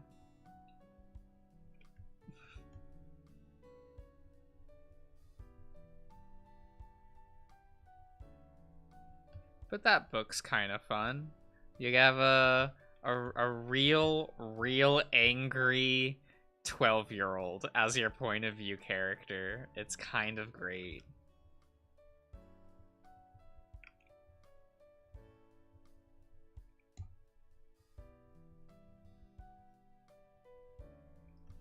Like, this kid is so angry. I love, like, his mom walks into his room, which is, like, Lisa Allen. If you don't know who, like, Harry married and had a kid with, it's, Liz Allen. I don't know, maybe people know who she is? Was she in a movie? I don't know. But she was just like, oh, Normie, can you please, like, get dressed? We have like an event to go to. It's important to your grandpa, right? And they have a bit of an argument about it, and like your main character's just like, ugh, just throw money at it to make the problem go away. That's the Osborn way, isn't it? And just, I love the look on the mom's face. And you just have a 12-year-old going, oh, that was mean. Sorry. Walks out of the room, doesn't even talk to his mom. And I'm like, this 12-year-old. This 12-year-old's so angry. Like 10 out of 10. This kid's so entertaining.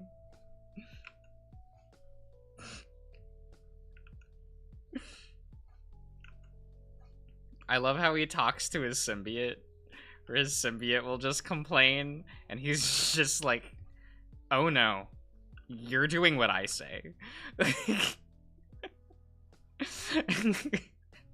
He bosses around his own symbiote, this like fucking 12-year-old.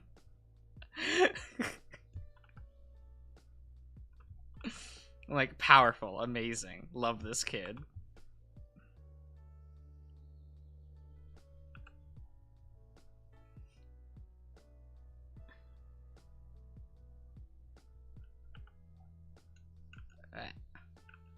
I can't wait for him to be written out of comic books in like a year or two and never get mentioned again. You know, because he's a newer character, and comic books, modern comics are not kind to new characters. At least in terms of like them sticking around.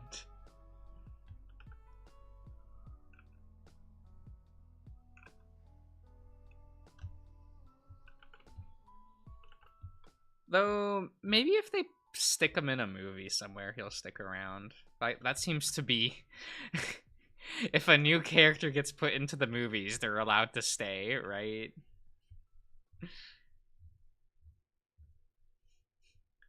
Quick, someone put Gwenpool in a movie. I want her to come back. I miss her. She was fun.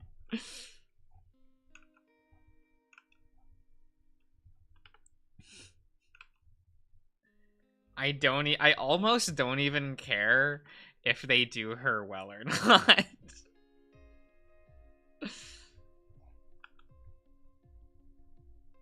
I mean, I do though, but I just I don't know. That character is weird. I feel like if the Marvel Studio team looked at that, they would like look at Gwenpool and go like, but we already have the self-insert Marvel superfan. We have Kamala Khan for that in the movies. And I'm like, damn it, you right.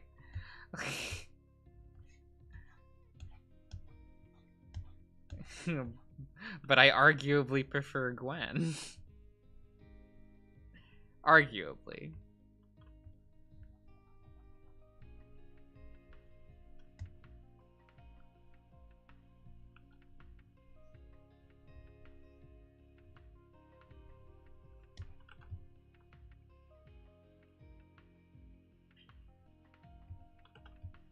Hmm.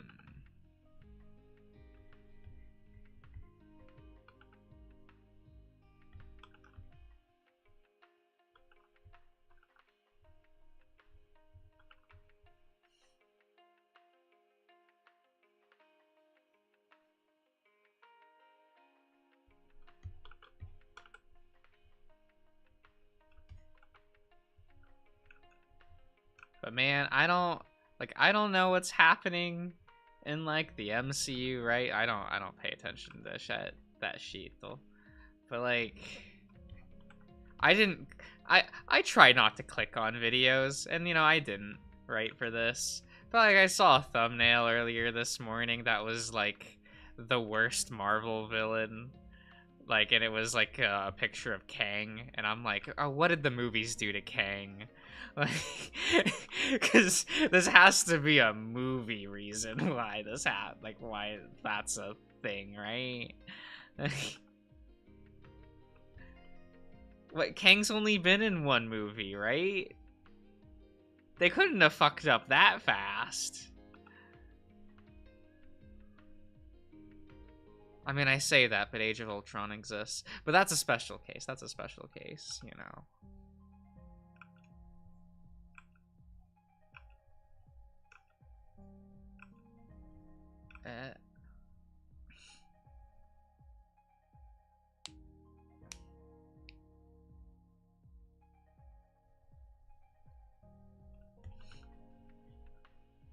Because I always really liked Kang.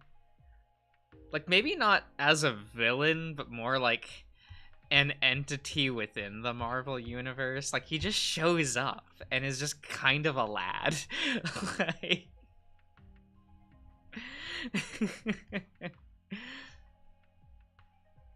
I was reading Venom, and like Eddie time slips into the future because reasons, right? You know, it's comic books, it's whatever. And like Kang is there, and Kang is like, "Oh, hello, Eddie." And Eddie's freaking out because he's in the body of a different symbiote. So it's like, "Oh, well, no one should recognize me. I'm like in a completely different body." Like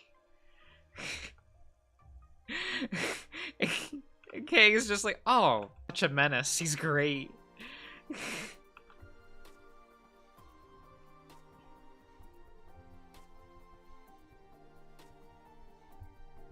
Because usually, you know, Kang is in it for Kang, right? Like, he's usually not, like, the most evil villain. Just like, I want this.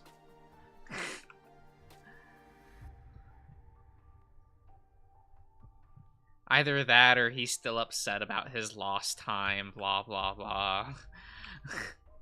I want to get my timeline back or whatever. Like, you know, you have that every now and again.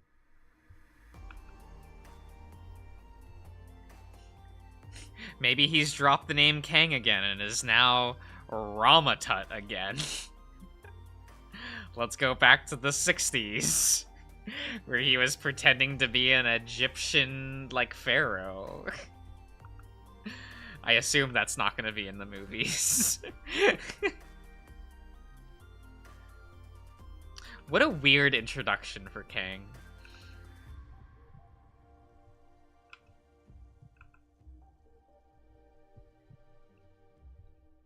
I mean, not like the worst plan in the world to just be like, I want to rule something. I'm going to go back to ancient Egypt and rule like a god. I'm like, you know what? That's not even like that bad of a... of like a villain plan. Like, you know what? You do you, Kang.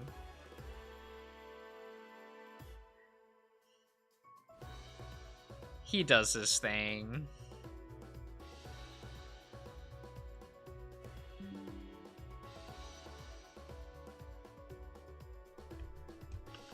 Though I'm going to assume they're only gonna go with like Immortus and Kang. So, you know, just to simplify it, you know, I don't think we're, you know, like I said, we're probably not getting his Ramatut era. We're probably not getting the Scarlet Century. I say this not having watched the movie. Maybe they're in it. Maybe it gets mentioned. I don't know. You couldn't pay me to go watch those movies again. Or, like, to go, like, start watching those movies again. Like...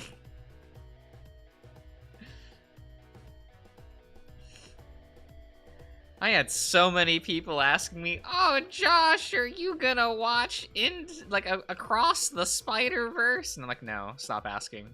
Like...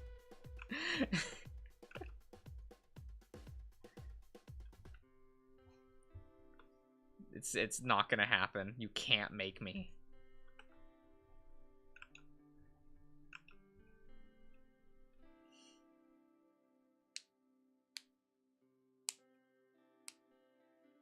Like, I didn't even want to watch Into the Spider-Verse. Someone actually had to trick me to go watch Into the Spider-Verse.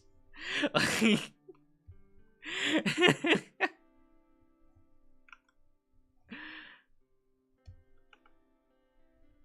They were like, "Oh no, we're just going out into town with a bunch of friends, whatever. Like, you should carpool with me." And I'm like, "Okay. Oh, by the way, we're going to watch a movie. You don't have your car now, so you kind of have to stick around." And I'm like, "Well, you can." I have a knife in my hand. We're at a restaurant. I can get a set of car keys this way to leave.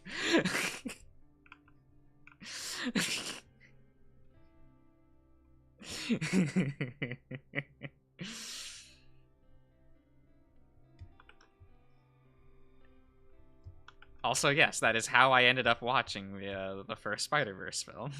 if you did not know. I was actually kept hostage because they really wanted me to watch it with them.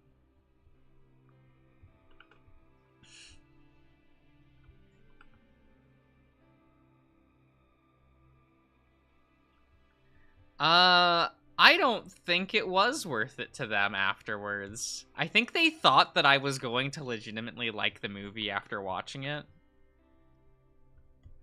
Cause like I had said like beforehand, like, oh, like when the movie was being like promoted and coming out, I'm like, oh, I don't want to watch this. I don't even care that it has like some of the best production value Sony has ever put into an animated movie. I don't want to. And like as a very like personal thing, I just did not want to watch that movie. So like when they asked me afterwards, did I like it? uh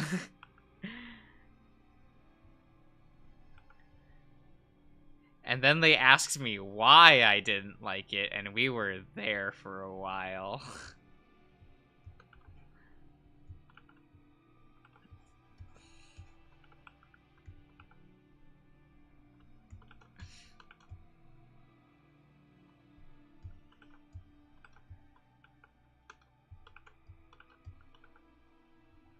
Because there were a lot of reasons why I didn't like Into the Spider-Verse. When it was another film that I had to like sit down and watch and basically like have a personal eulogy for a character that I liked once upon a time. Where it's like, oh, I'll never see them again. Like in the form that like I liked them in. And you know, we're what, 5 years later? And that's still just true.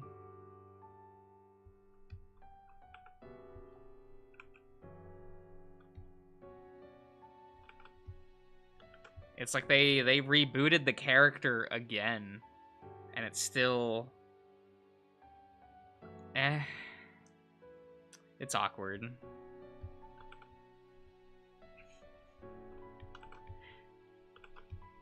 Because that's still the number one reason why I don't like watching comic book movies. It's just like, oh, I don't want to feel like I'm attending a funeral.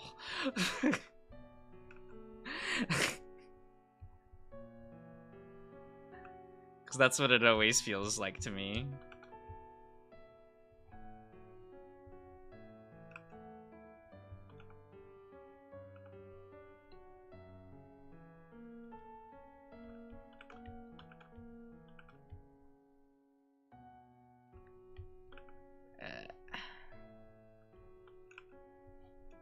I mean, it'll never be as bad as 2015.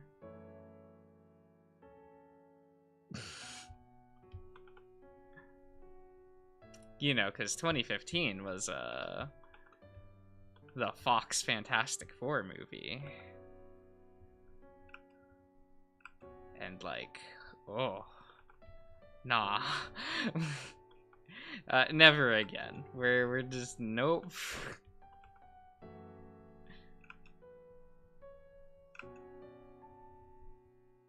And it's like, god damn it, that was supposed to be the last movie I had watched, and then like I got dragged to Into the Spider-Verse, and it's like, well, bye, Miles.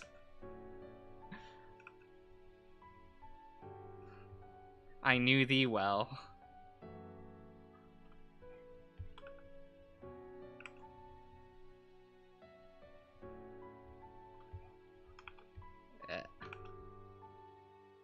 I haven't like caught up with the latest run on Miles. I know that like people have been saying it's the best that Miles has been like written in like years.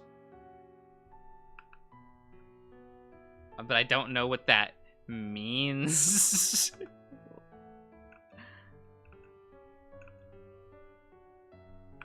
Because it's like, oh, well, at this point, like, Miles doesn't have a distinct character anymore.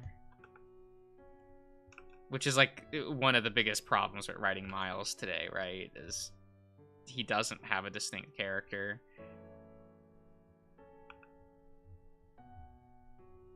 And the same problem can be levied towards, Ghost Spider. Or Gwen.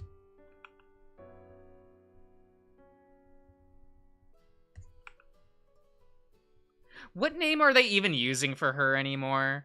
Like, what do they call her in the Spider-Verse movies, by the by? Like, do they call her Spider-Woman?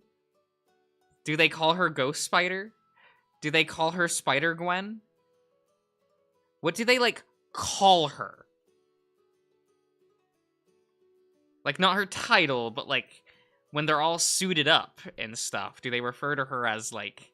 What name do they refer to her as? Because this has been, like, a problem for now, like, 6 years. Where she's gone through so many different names, and they just have not stuck with one. Her book is now called Spider-Gwen Ghost Spider. Because they know that if they just called the book Ghost Spider, people wouldn't know it's her book.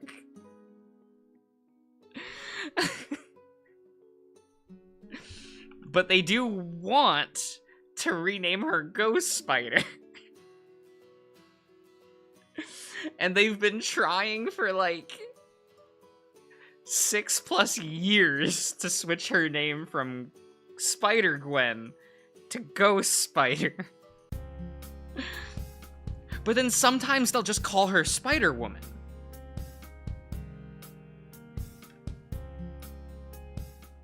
But it's like, but she's not the Spider-Woman of her universe. She's the Venom of her universe. Which is another problem. Like...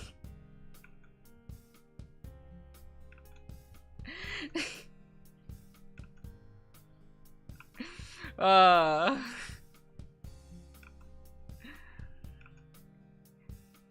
then you have, like, the movie timeline not going with that, and, like,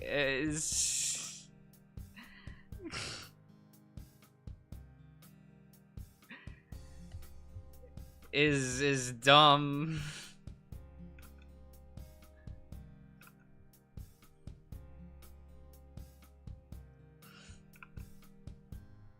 It's like, can we just have, like, an era for this character that's coherent? Please. I don't even know what she's doing anymore. Is she still stuck in Earth 616? Is she back in Earth's whatever 65? I don't know. I haven't kept up with her title in years. So I don't know. I don't know. Last I saw, she was fighting Carnage, but that was like 2 years ago now. So, I don't know.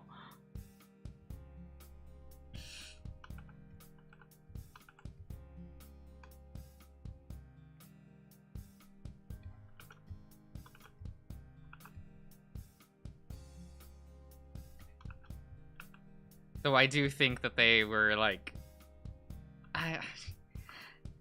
I guess they thought it was cute that they made, like, MJ the Carnage of her universe.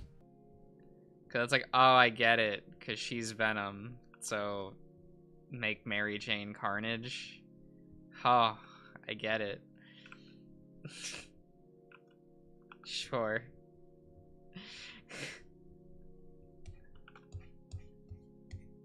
I get, like, that's not a bad idea, but I feel it's a little gimmicky. Then again, I realized her entire title was very gimmicky, you know. Ah, Peter's gonna be the lizard.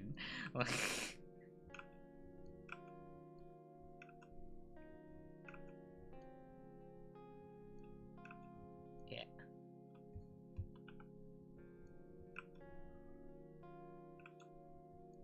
Maybe one day they'll iron out the Spider books.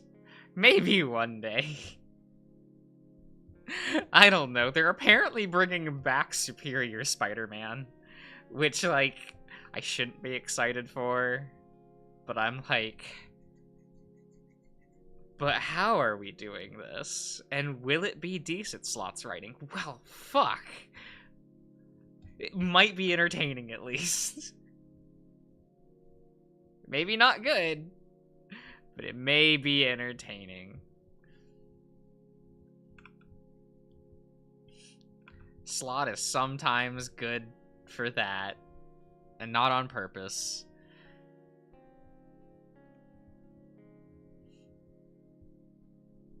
I'm not one of those people that hates Dan Slott as like a comic book writer, because I've met people that like hate Slott for like, oh, he ruined Spider-Man, blah blah blah.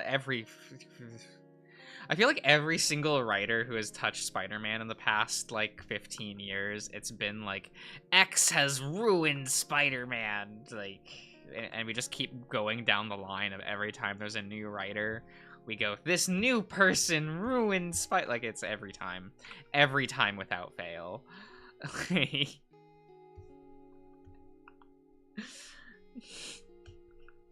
I was like, well, guys, it's not getting any better.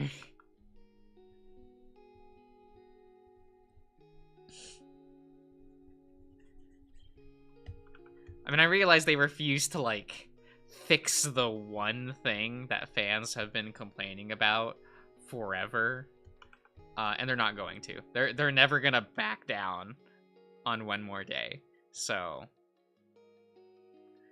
that's not happening, guys. We can stop having that be at the top of the lists of, like, things that Marvel needs to retcon. It's just like, no, it's not happening. It's not happening.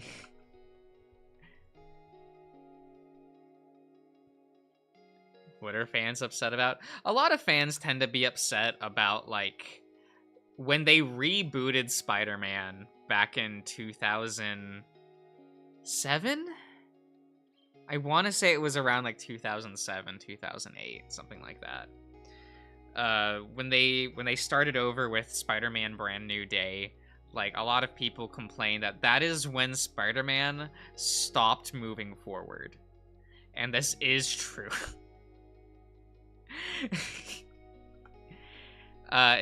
His, like, ongoing story as a character kind of stops there.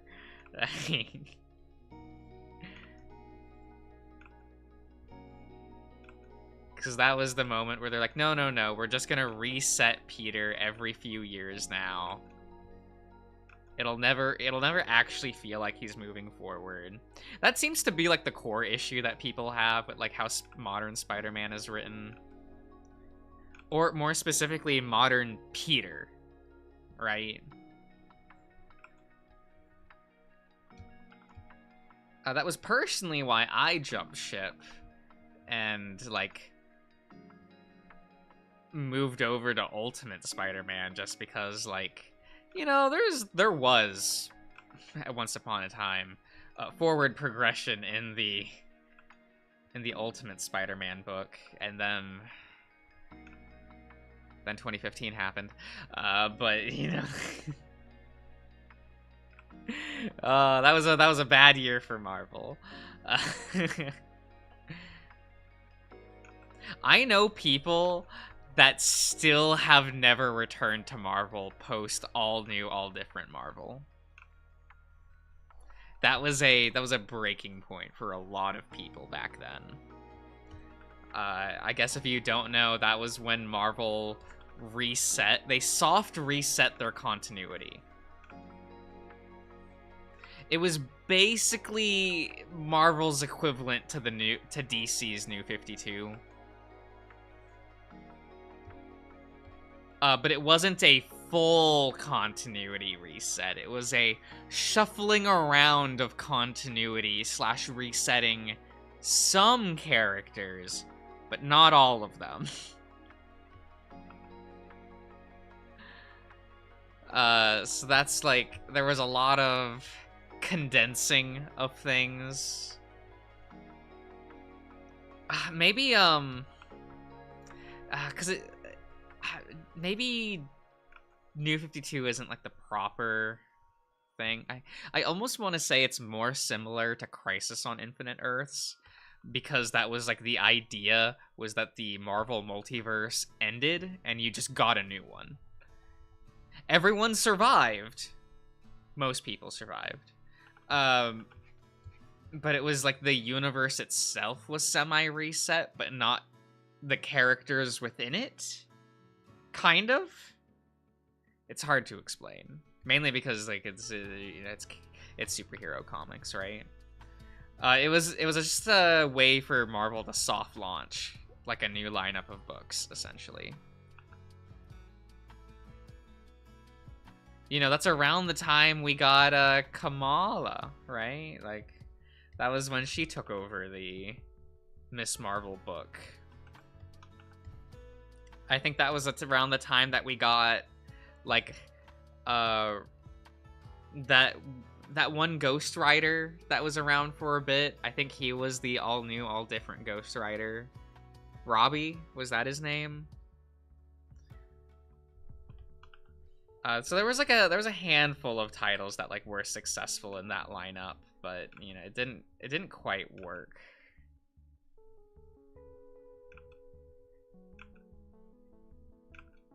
Not the way that like Marvel wanted it to. I think that's why they dismantled that entire initiative and went, look, it's Marvel now. What an awful title. Like, where they soft launched their books again to like try to get back the people who left from All New, All Different era. And like, look, see, we soft rebooted again. See?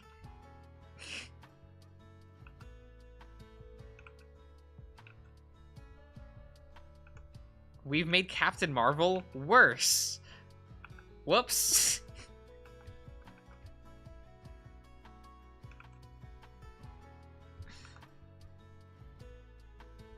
One day people will like Carol again. One day. It'll take a while.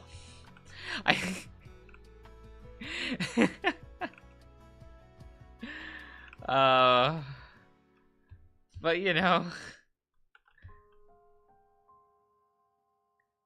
maybe one day Carol Danvers will be a well-liked character again.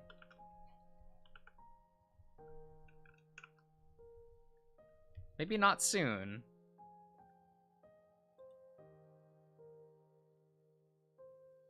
But you know, they'll get there.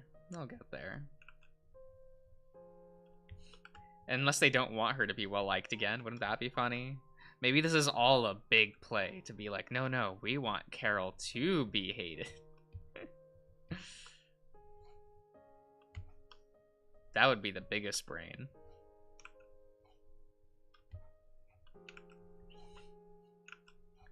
Maybe they'll have her kill Captain America next.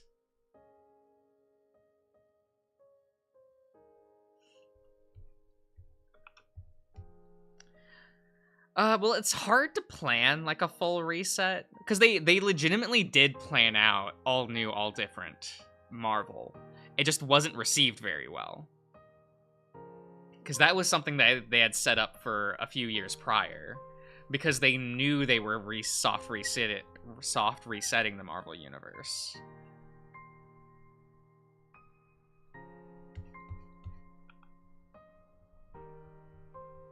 It just, you know, just was not received well.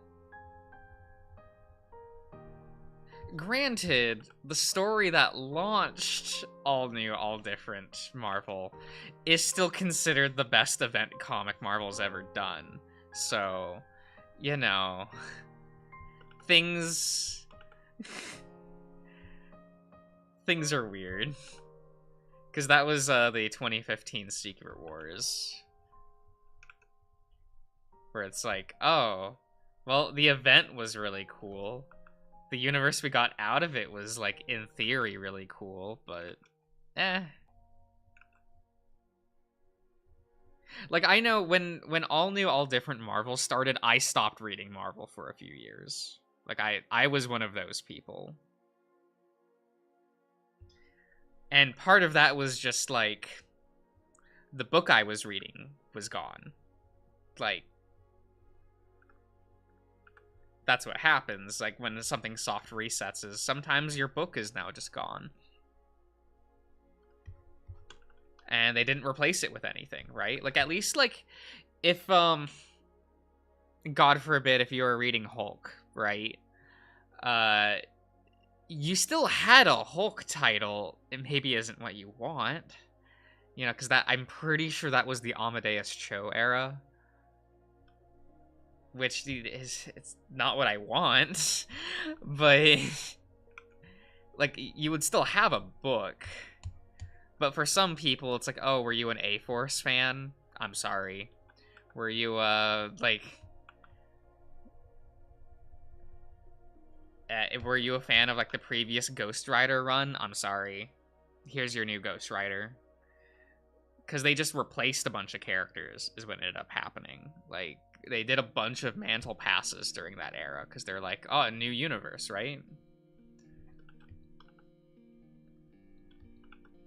And some books didn't even have endings. Like, the Hulk title before All New, All Different Marvel just straight up didn't have a real ending. That book was just still going. Secret Wars happened, and suddenly it was canceled. Like, and they just did not get to finish the story they were doing. So, like, which I wasn't a big fan of that run anyway. So, but you know, it is what it is. That happens with some of these, like, resets where it's like,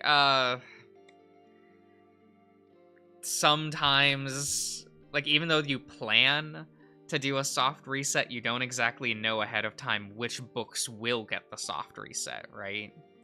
So, like, if they decide too late, well, then the current title doesn't get time to actually do an ending, right?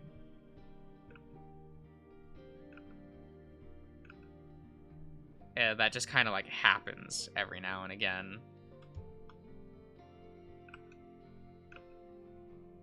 Well,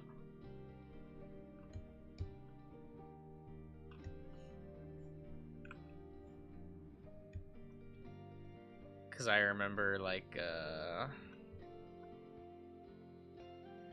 when I was reading Red Robin back in the day, you know, this was a long time ago now, that book just didn't have an ending. Like, and I remember being, like, kind of miffed about that for years, because it's like, well, that's my Robin. Like, that's Tim. And, like, 1 month I'm watching Tim doing detective work, you know, doing his shtick, you know, being Tim. And then suddenly the next month, it's the New 52. And, well, that's Tim now. Like...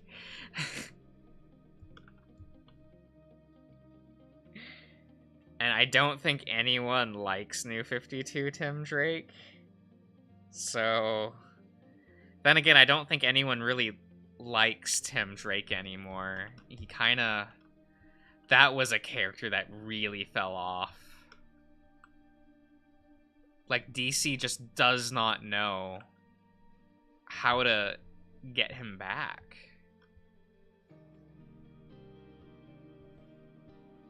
Because he used to be the most popular, like, Robin. Or maybe not the most popular, but he used to be a really well-liked, well-respected Robin. And then that kind of disappeared? And there isn't, like, a good reason why. It's a little bit of a mystery to everyone what happened to that. It's just like, oh, 1 minute he is the front, like, Robin that everyone knows, and then over the course of, like, 5 years, he's been, like, completely forgotten. It's really weird.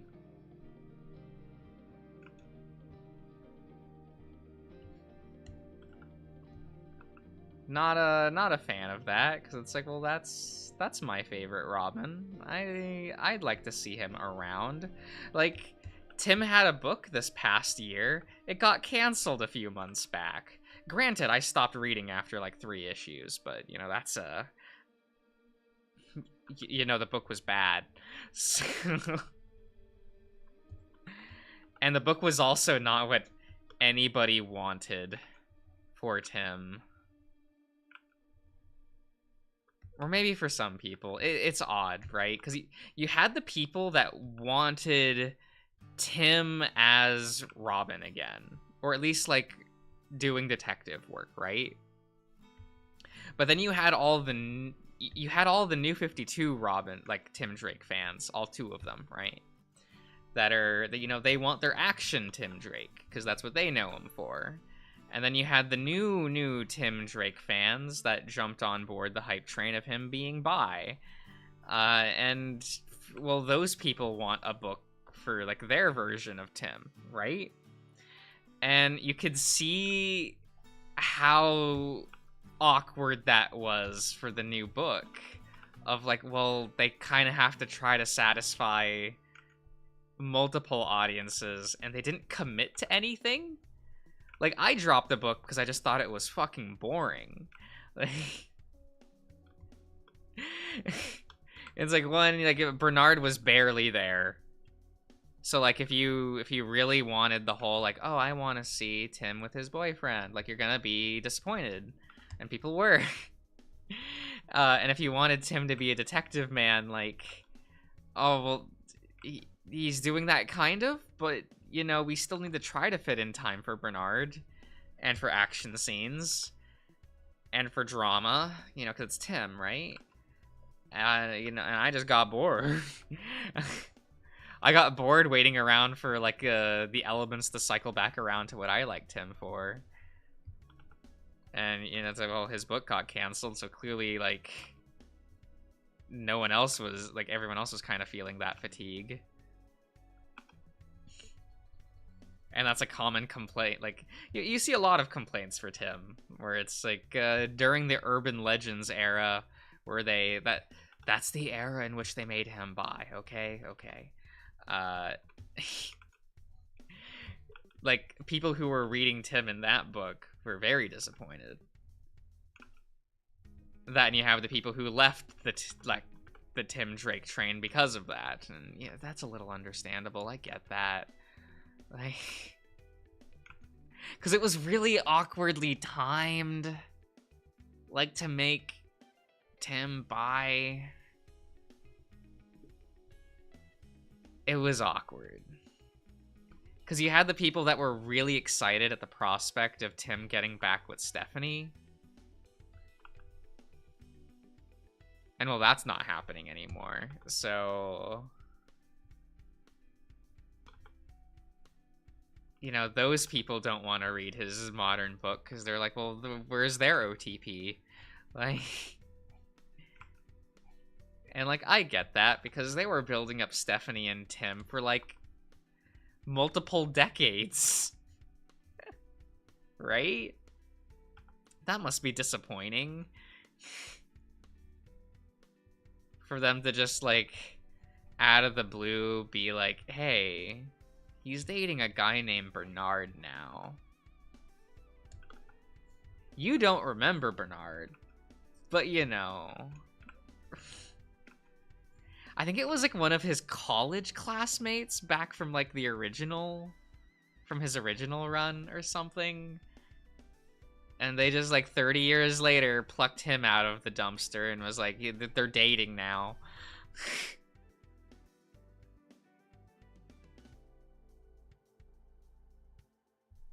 Oh, yeah, because Bernard doesn't have a character. He does not have a personality. He smiles and nods and goes like, yes, Tim, I do love you. You know, because we can't... they're so afraid of, like, having, like, their relationship be offensive that they just don't get to be characters. Like, anytime Bernard is on screen, I'm just like, I sleep. Because no real dialogue is being had.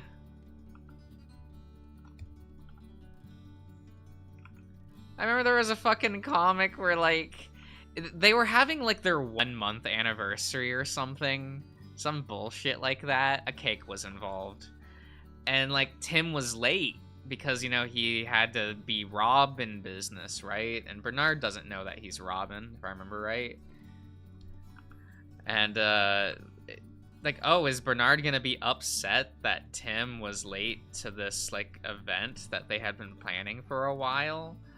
Nope. He's just gonna smile and nod and go, oh, well, like, everything's fine, Tim. I understand. You're busy sometimes. And I was just, what is the... This is a robot.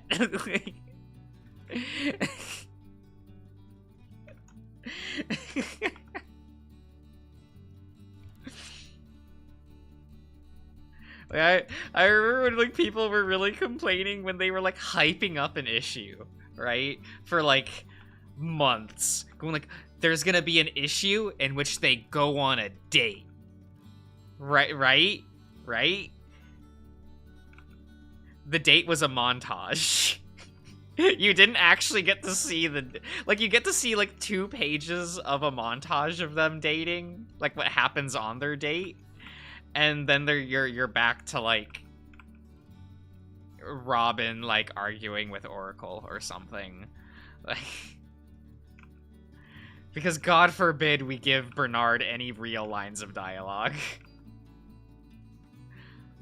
That was back then. I don't know if they've done anything in the past year for Bernard, if they've improved him at all. As I said, I stopped keeping up with the book.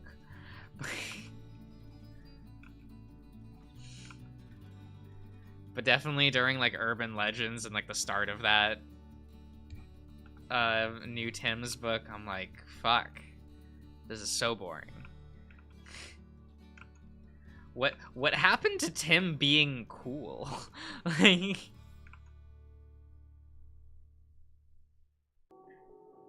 I kind of miss when Tim was, like, both kind of a hotshot go-getter, but then also the smartest Robin on top of that. Because he was a Robin that, like, wasn't chosen. He has to always prove himself that he deserves the mantle of Robin. That was kind of like his gimmick. No, that's the Tim that I liked. Where he wasn't like, because Bruce didn't like Tim for a while. Because they weren't, like, the most active of partners for a while. Like, it's the reason why Tim had his own solo book instead of having, like, being Batman and Robin. You just had Robin. And he would guest appear in the Batman book. Like, that was a really cool era for Tim.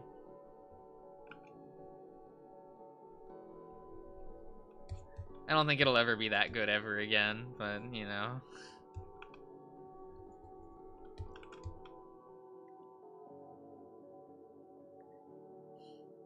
Then why have the scene? Yeah, I don't know. I don't know, serious. I assume the timid writing is because, like, they don't want, like, the only bi member of the Bat family to come across, like, to be offensive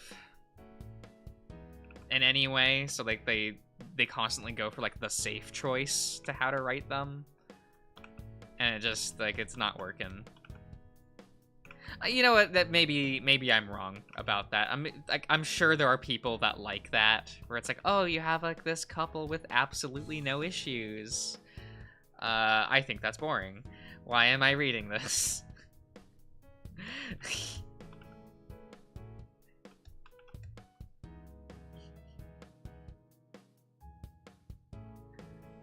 Like, we can't we do something?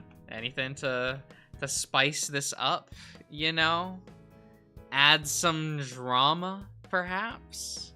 No? Okay.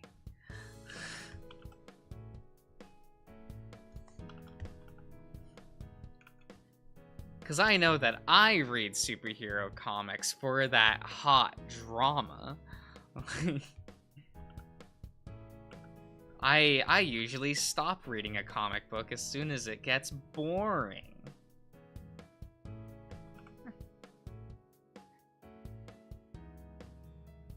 Out of curiosity, does Sai have vector layers? Does it?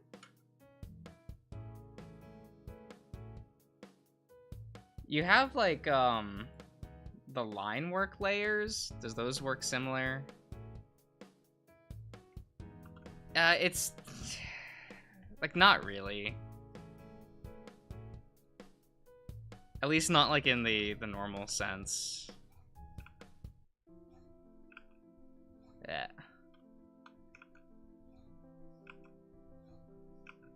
Yeah. Or maybe it does and I just don't know where it is. Like, usually when I just want to work with vectors, I just open up, like, Illustrator and call it a day, right? You know, pen tool it up, as it were. Yeah.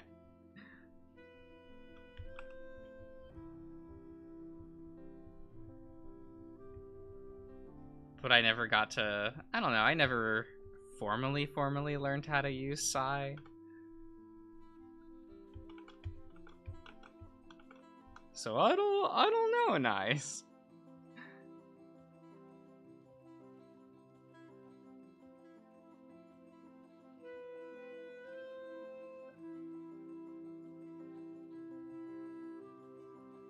I just like to, I like to hand do it. So that in theory, I can, like, give it slightly different line variation in certain parts if I really wanted to. I don't always do that, but it, I don't know, makes me feel better doing it this way. It takes longer, like I should be just copy and, like, expanding it.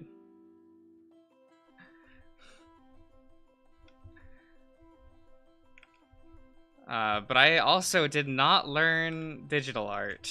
That is...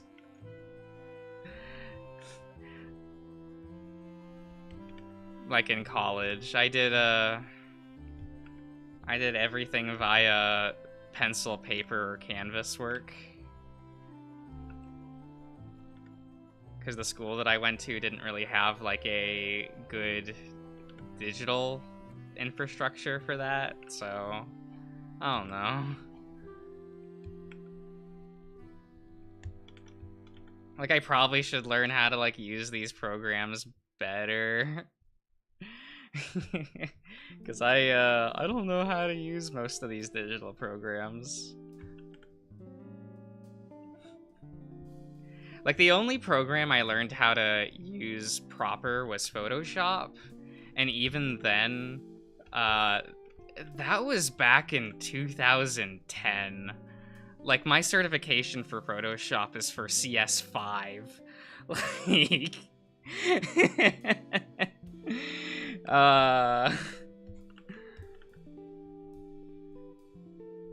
and even then, I didn't, like, keep up too well at my studies with that program, like, post-school, so I don't know.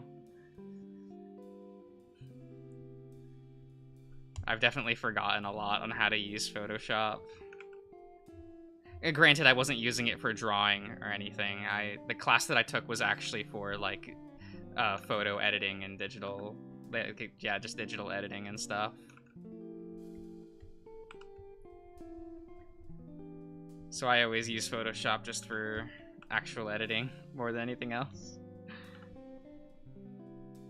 I don't understand how people use that program for drawing or painting. Would you prefer sketching? I mean, I used to do that. But, like, I shouldn't rely on paper and pencil. That's something that, like, I've been trying to get over the past, like, year or two, is, like, actually learn how to draw digitally. Which, like, it's a struggle, like...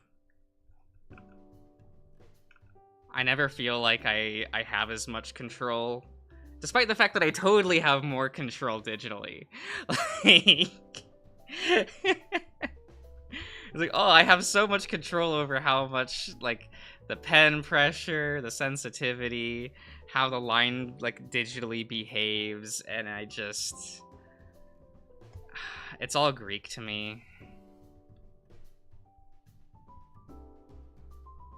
But I guess that's my fault for... One, it's my fault for not doing art for, like, 2 years. So, like, I really fell off of how to do everything.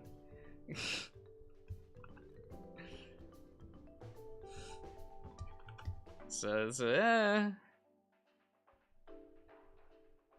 like, forcing myself to get reacquainted with everything in the past 2 years. That was a struggle.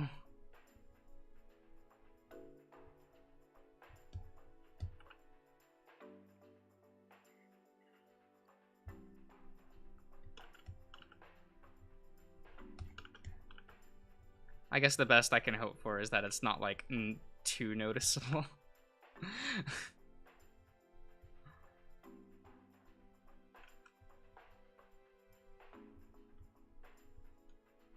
Because that's something that I definitely, like, felt last year.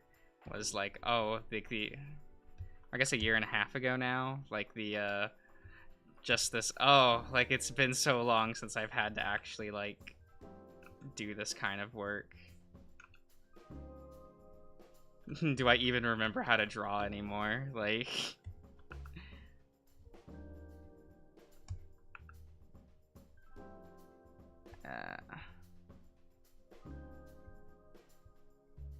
And then I was never proficient at inking to begin with, either digital or physically.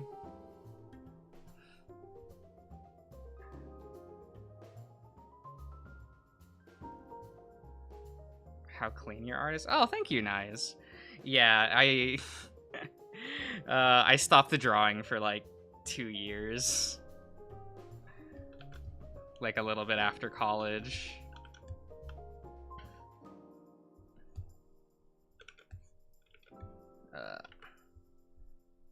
I, like, couldn't get a job in art, so I just, like, stopped drawing for quite some time.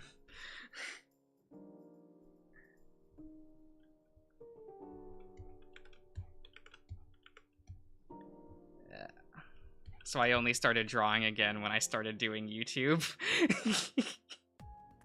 Because I was like, oh no, I have to actually, like, make thumbnails and stuff. I guess I have to dust off.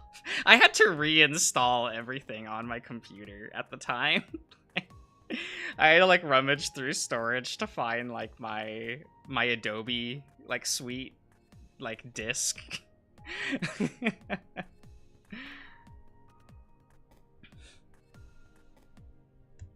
Which I'm glad I still have that stuff, but...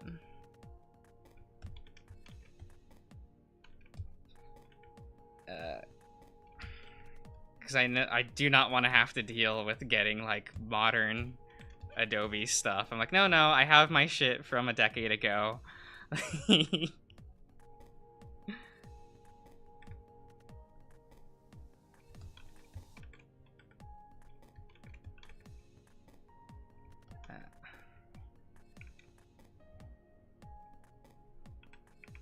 Actually,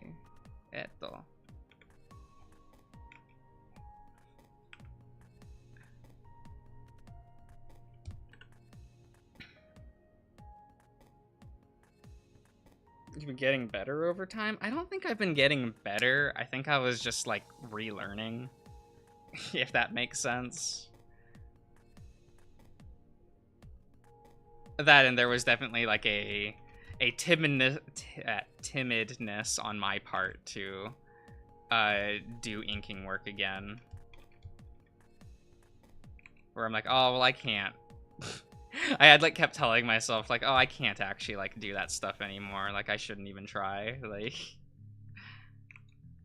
which is why I was doing just, like, dumb sketches for a while.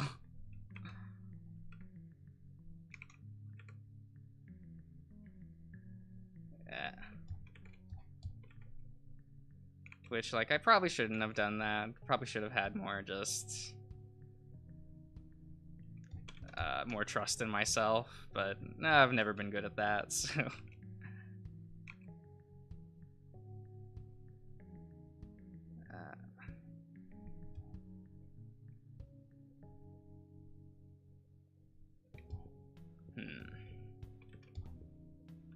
So maybe that's also just like a personal thing of I don't really like look too favorably on my own work. So it's just like, oh no, don't even try. Like, but that's a personal thing more than anything else.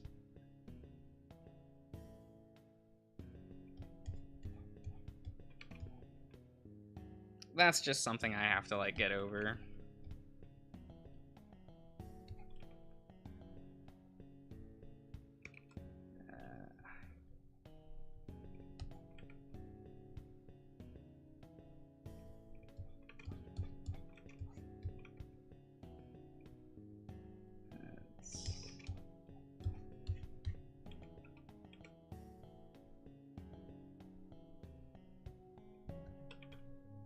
How is it looking?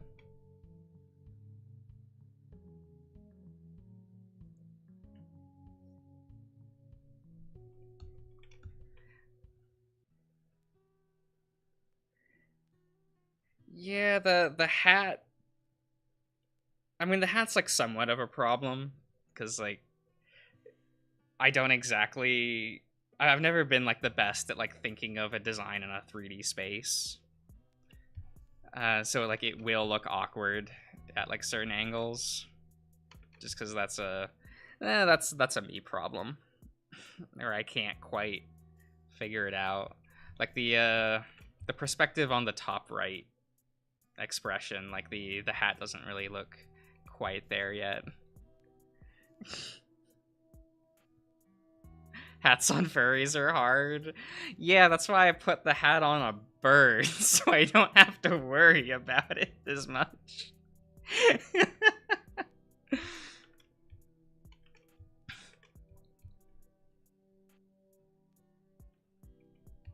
Oh, fun fact. This was the first bird character I ever designed.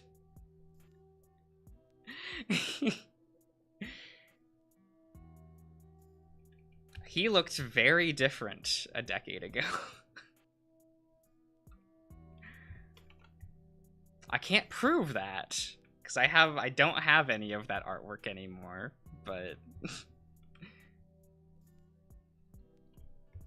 or at least I don't think I do.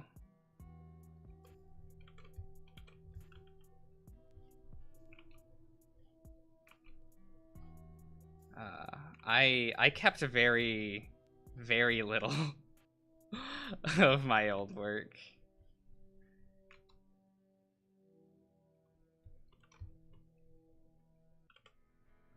Well, yeah, this is a completely different character, Cirrus. You assume this was me? This has a completely different beak. That's how you know.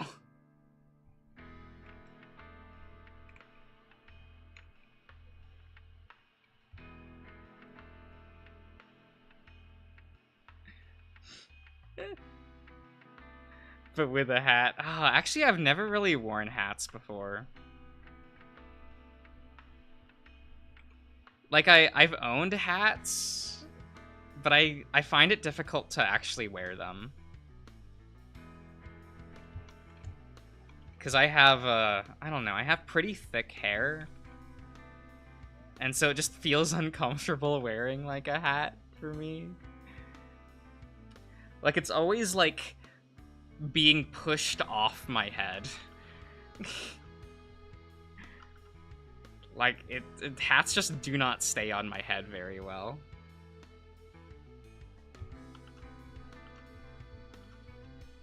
But yeah, no, I get that, because I design, like, my birds very similarly. Yeah.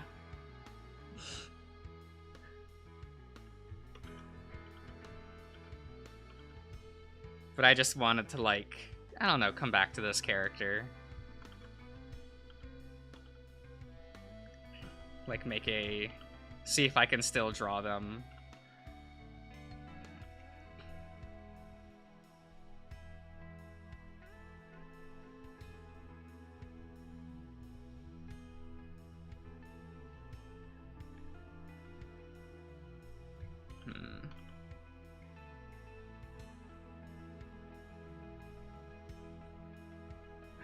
Because that's something that I should work better on, is to try to differentiate designs a bit more. I do draw a bit too samey.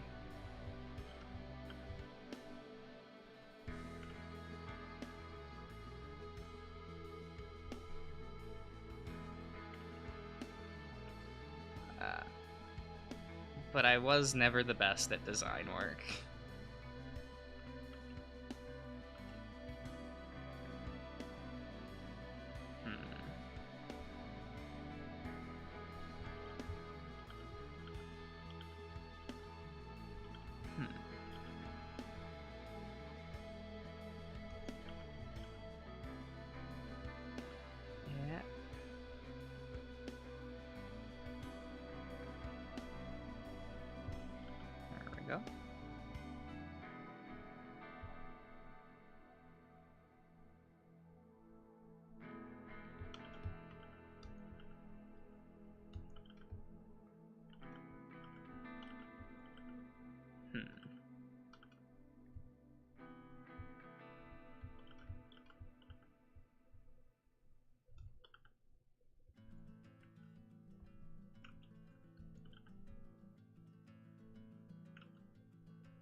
Do I just want to ink that whole thing? Let's test it out, see what that looks like.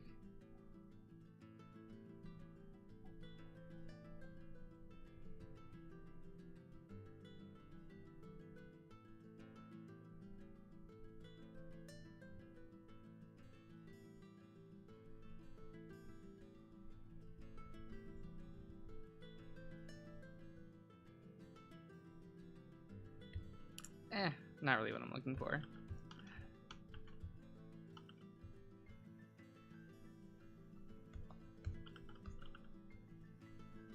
We'll just...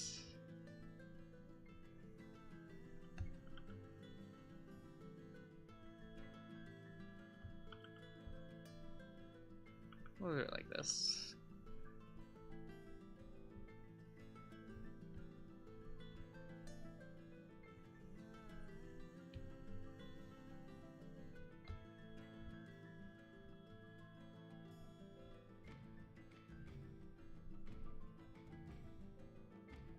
There we go.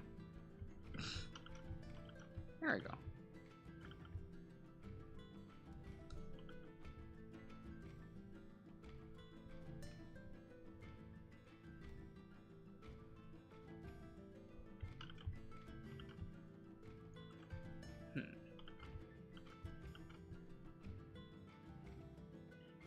Yeah, because I'm mostly just doing this as like an exercise to myself to get a little better at inking and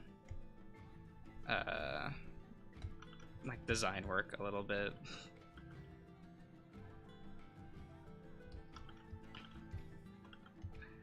Like I should be working at that more.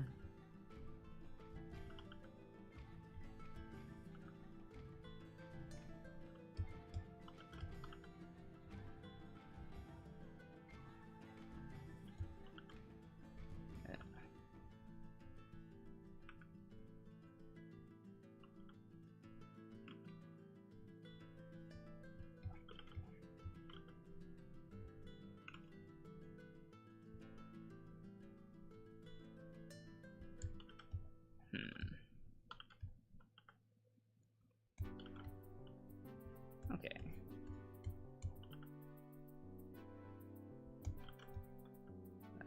16. All right.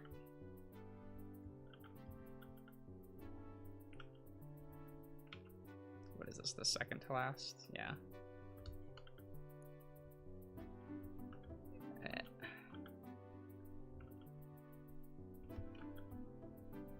Because I'd like to get better at the whole, like, inking and line art thing.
Well, realistically, there's nothing different between like inking and line art. I distinguish them a little bit more because of how I split my layers. Because I have 3 layers of like the inking stage, where like I have the line art itself, I have the emboldened line art, and then I have like the shading as a separate ink layer.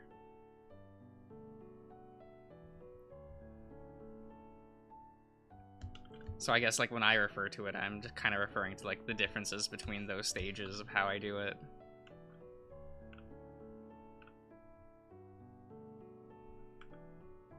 But it's going to be different for everyone, right? Because most people actually paint their work, and thus like their shading isn't included with the line art. While like for me, it's they're kind of one and the same. Like for my shading is like included with the line art.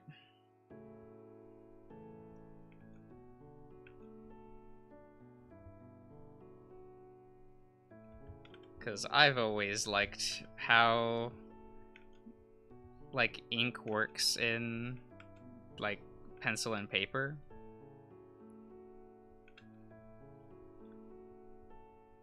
Which is part of why everything I do is monochromatic, is that's just the look that I like.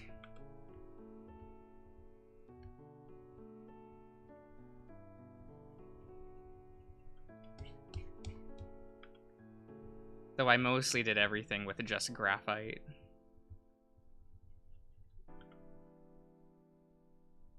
Back in collage. Like if I got to choose what medium I was using, I would just use graphite.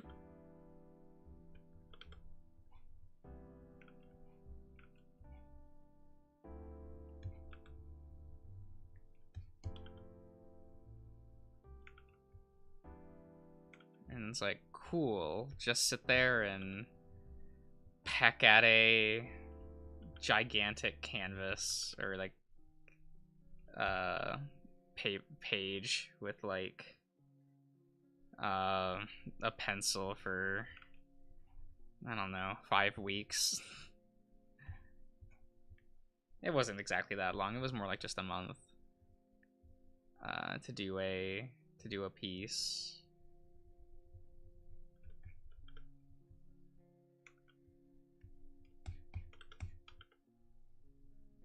But I always liked how the texture felt on like doing like graphite work.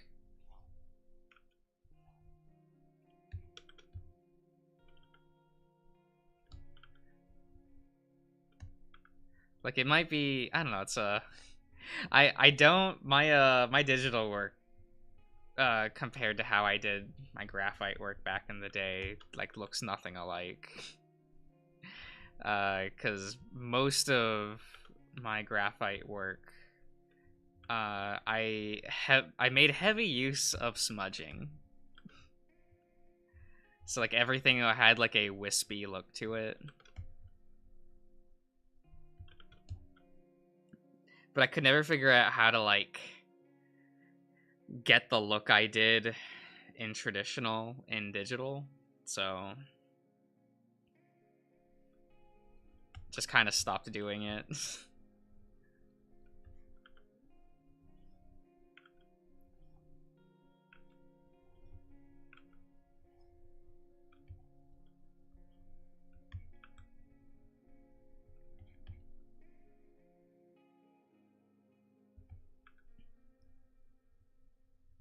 Like, everything looked somewhat foggy in my work, but I don't know, I liked the look of that.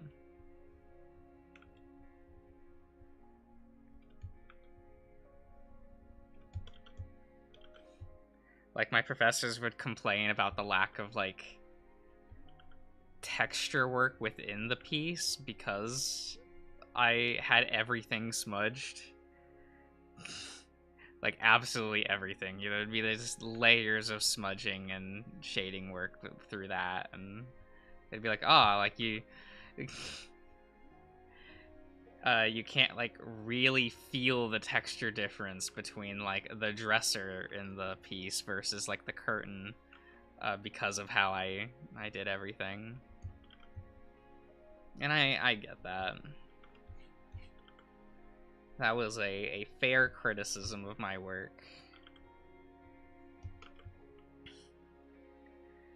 Could never quite was never good at like portraying different textures. So I guess I also never felt like I wanted to do that. So, you know, there's a personal motivation there of that I just don't have.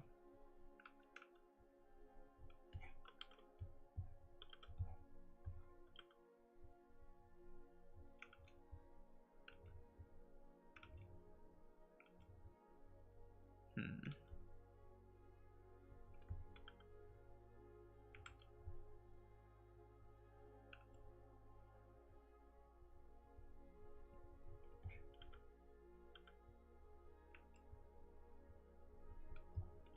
Let's see.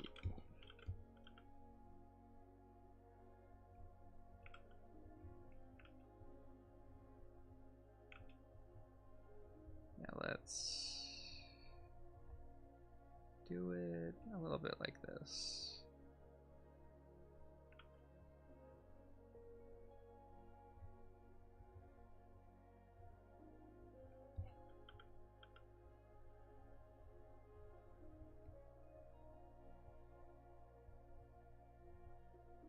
Hmm.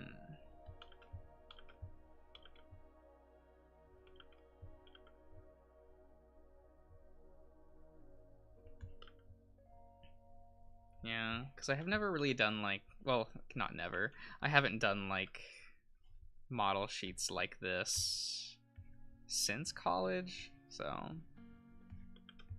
that's also another reason why I'm doing this, just to get that feel again.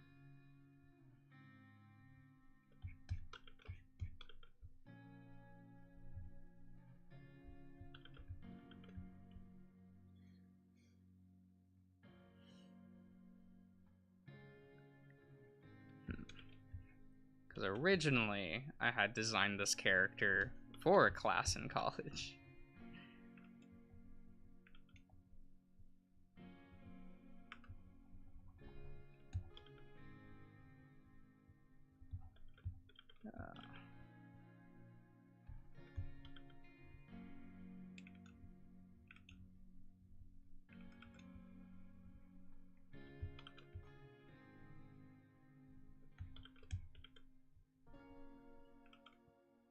What's his name? I like to call him Harry.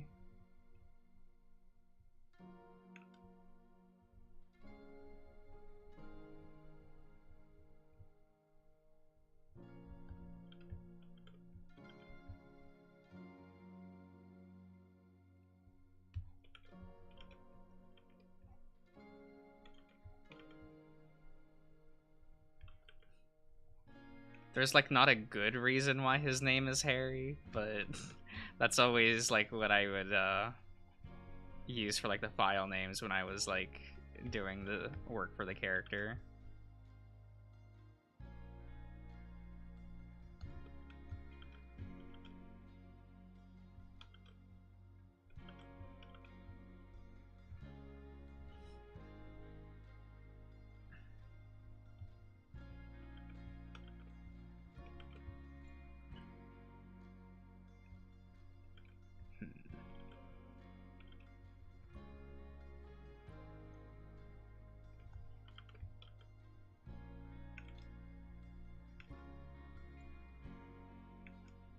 Like, I remember when I was starting up doing the YouTube thingy, I did think about just using his design, and I was like, no. Like, I'm not gonna just, like, take his design. He's his own character.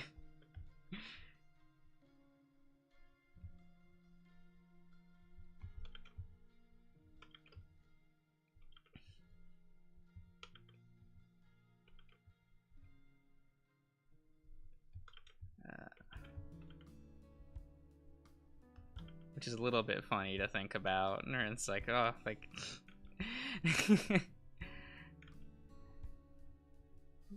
like, should I care that much?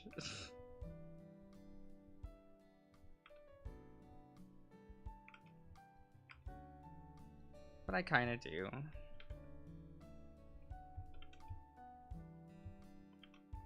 Where I want him to be like his own guy.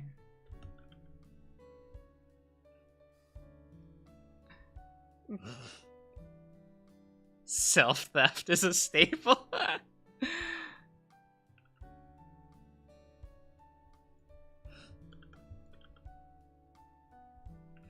No, I can't do that to Harry.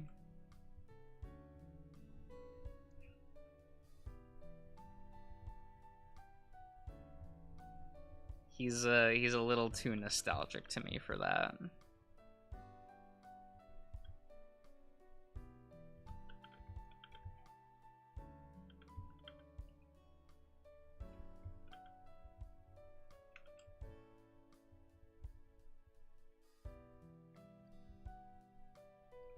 Okay.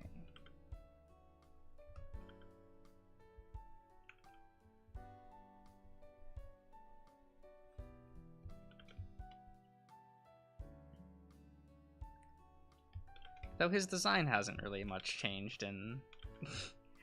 I think like the last time I drew him for college was back in 2018? 2019? And this was still what he was wearing back then, so...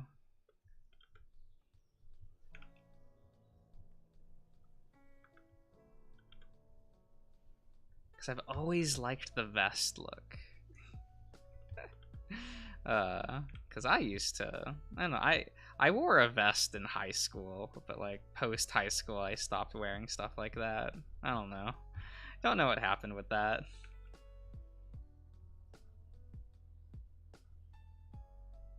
Like, it wasn't a fashion thing, it was more just like, utility, more pockets.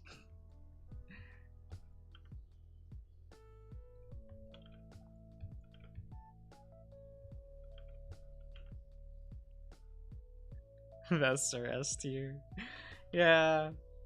I do kind of miss it.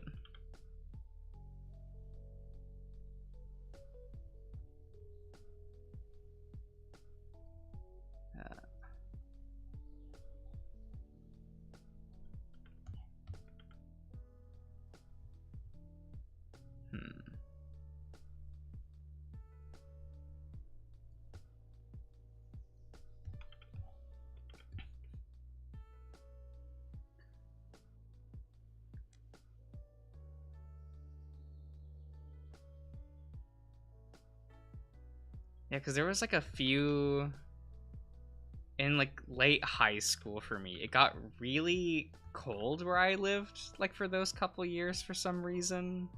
So like having the vest was really nice, like for that.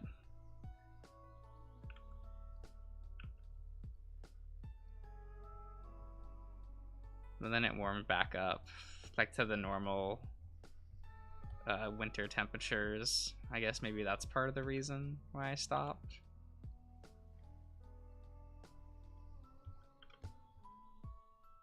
I guess there was also, I started getting everywhere by car, and so I wasn't walking places anymore.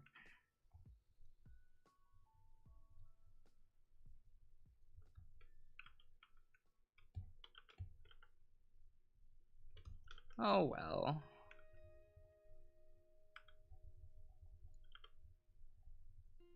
Now I can't get anywhere without using a car.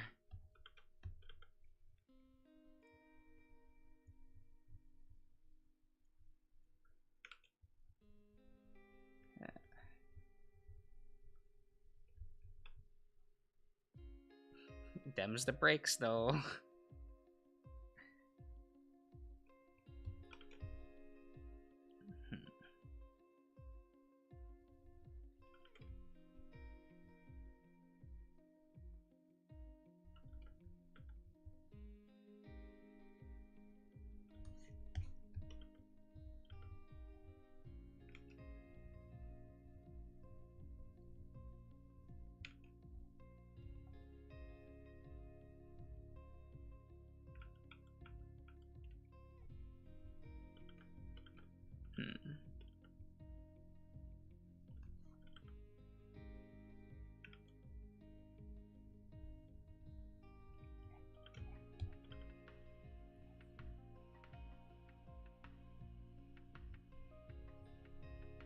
What?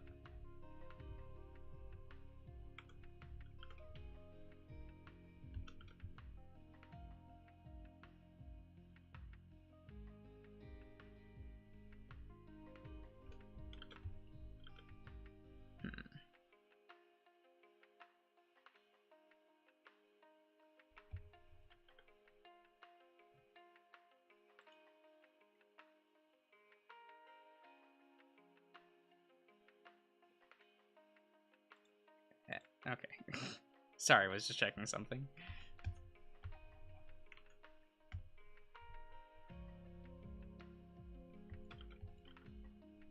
Okay.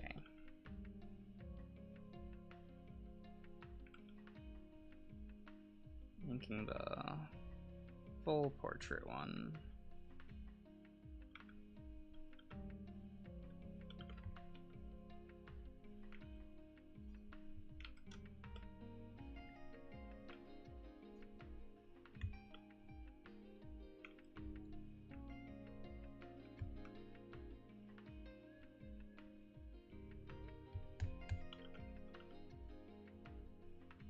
Yeah, I do like when I started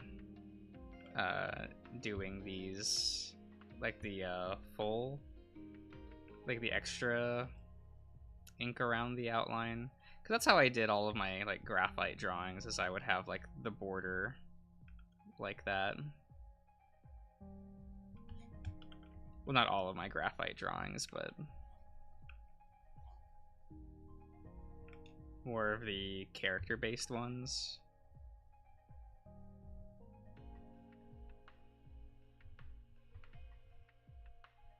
I would always use like a different size like inking pen just for the outline.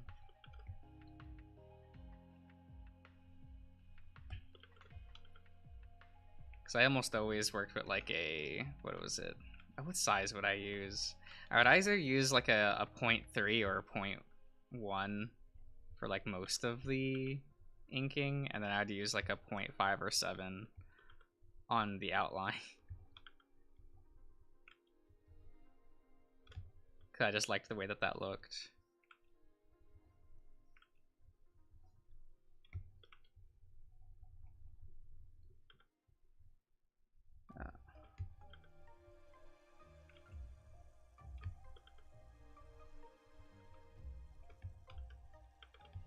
Those were fun days. Kind of? Yeah, they were fun days.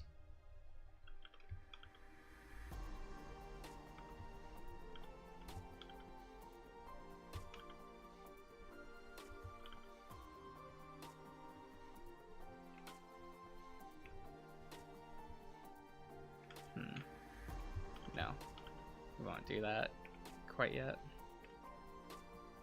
Yep. Oh.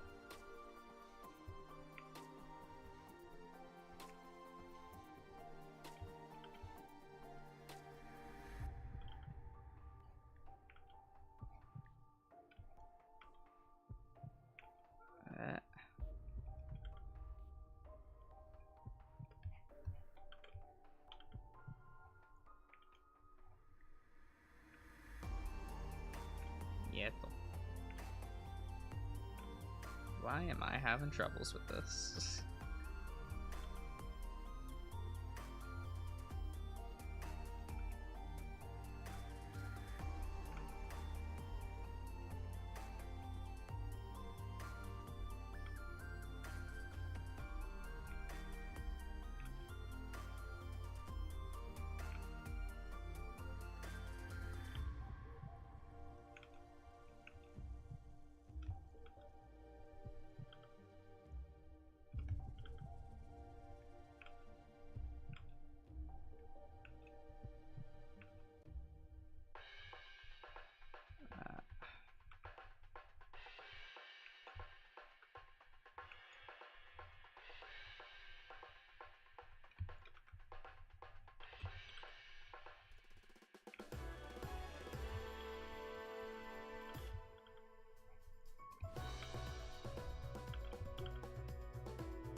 Yeah, I'm not the best at drawing full body anymore.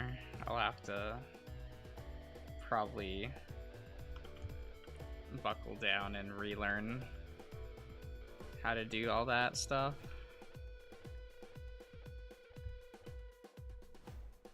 Probably have to do figure drawing exercises again. It's been years, so can't really do that off the cuff anymore. Oh well.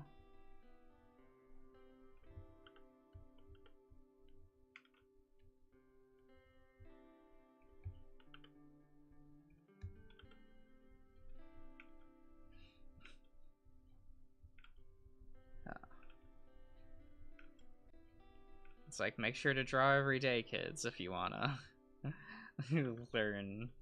learn the drawings.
I still really like this track, even though I probably shouldn't.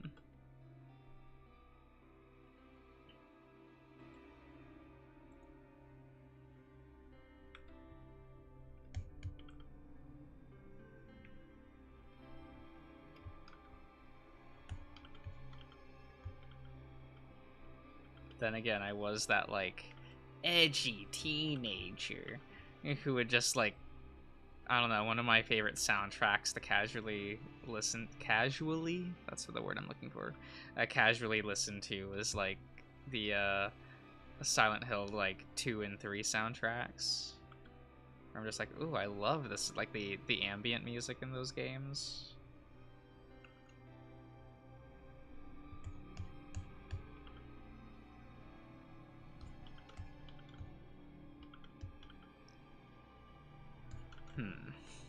It's later this year that the Silent Hill 2 remake comes out, right?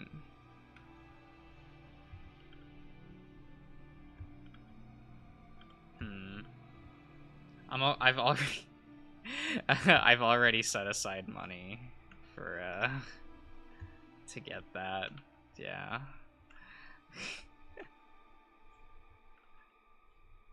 Or I guess setting aside money. For better or worse. I'll try to have fun with it.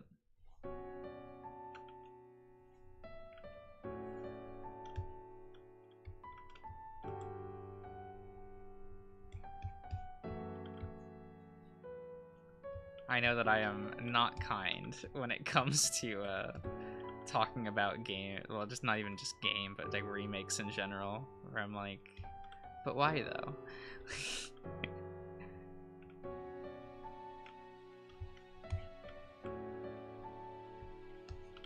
But you know, maybe this one will be fun. Maybe I can honestly enjoy this one.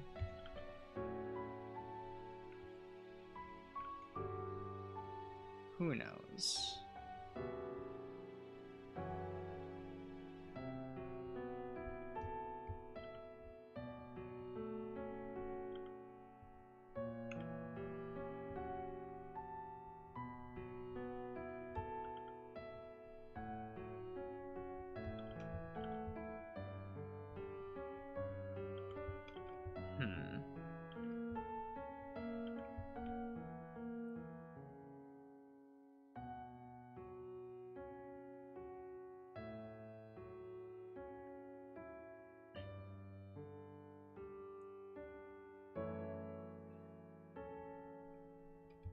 Oh, do you mean the HD collection?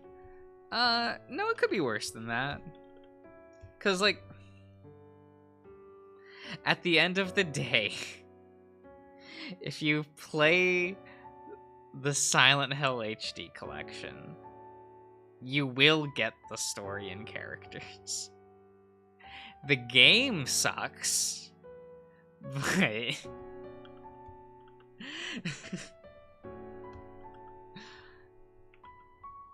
Well, actually, the gameplay was left fairly intact. It's odd. The HD collections are like a hard topic to like discuss.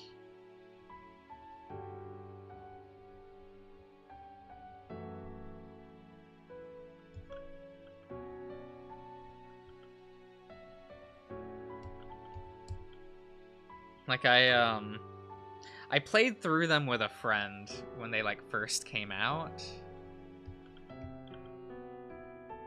And it was like mostly fine.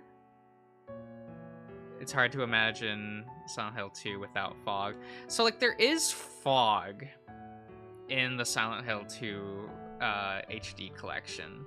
It's just the wrong texture.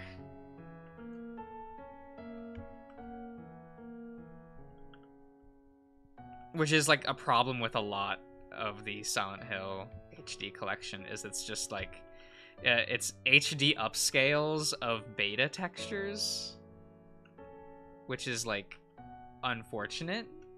It's very unfortunate.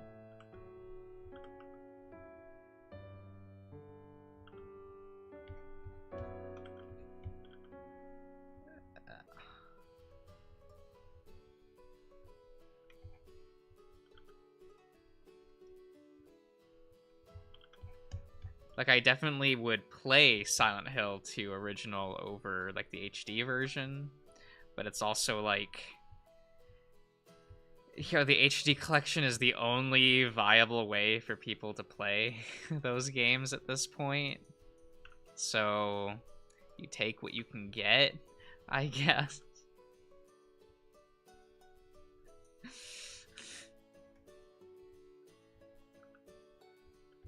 And, like, it's not like the HD collections are unplayable. I think that's a bit of an exaggeration. I don't like them, but you can still enjoy, like, playing them.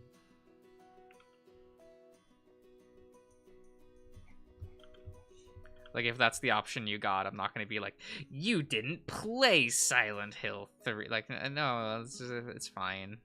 It's a little unfortunate in some areas.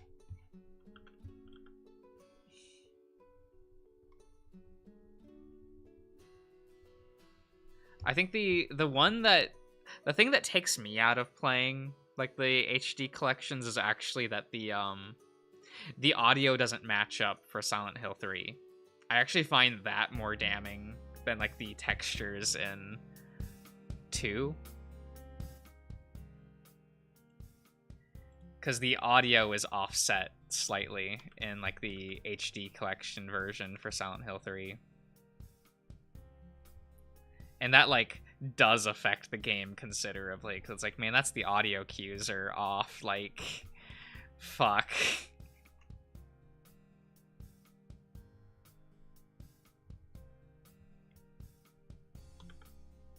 It's unfortunate.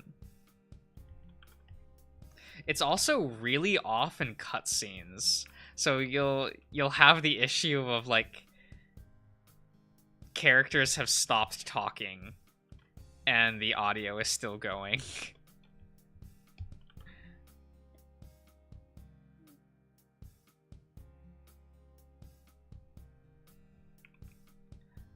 And that's not a problem in like the 2 HD version.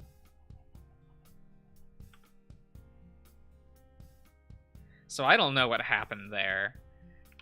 Like, I actually think like the 3 got like far worse of a treatment. Just because now there's like weird gameplay foibles.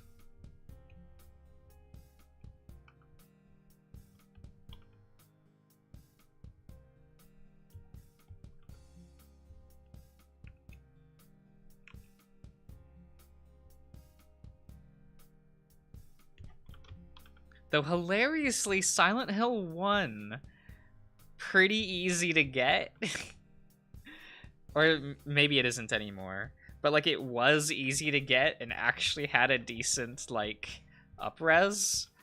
And you know what? If only one of the games got that treatment, I'm weirdly okay with it being Silent Hill 1.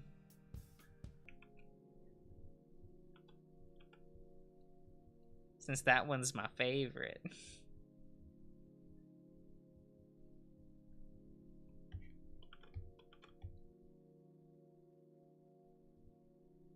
Yeah, I'm that weirdo. That's like Silent Hill 1's my favorite.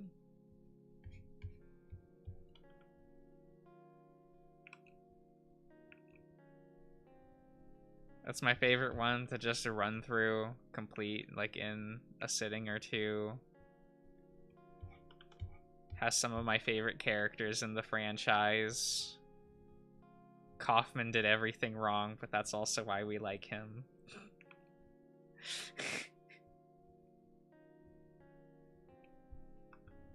There was never a moment in the franchise that gave me like the same emotional like gut punch that is like the scene with Lisa when you're in nowhere.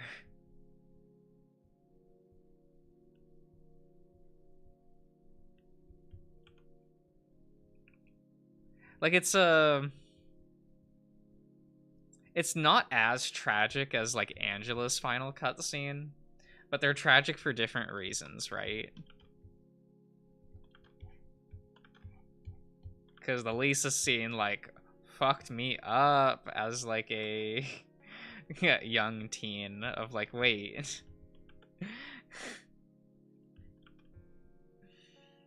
What happened? Oh, you well, that's not a cutscene that I can just like explain. It's just it's a really beautiful but really sad cutscene. That's like your goodbye scene for the character of Lisa.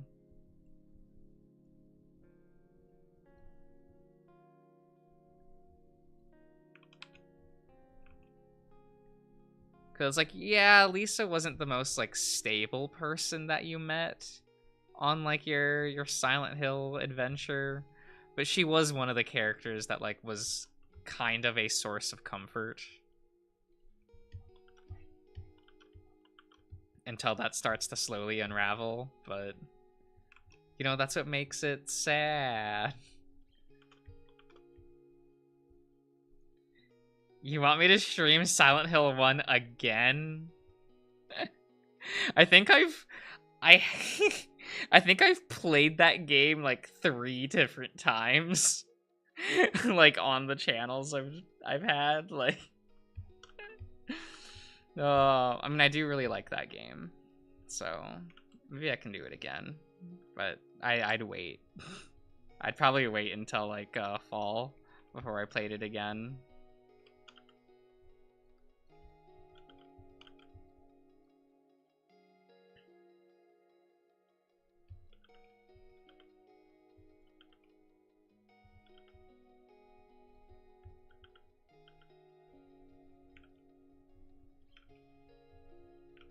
I don't know if I have the playlist on this channel. I forget if I imported it.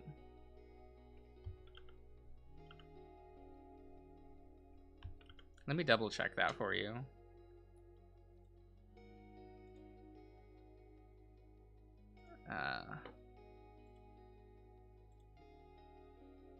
Could probably be a little bit.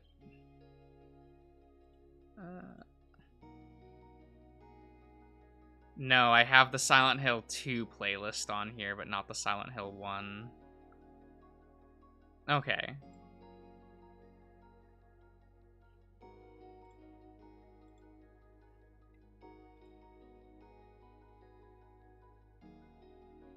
Is what it is.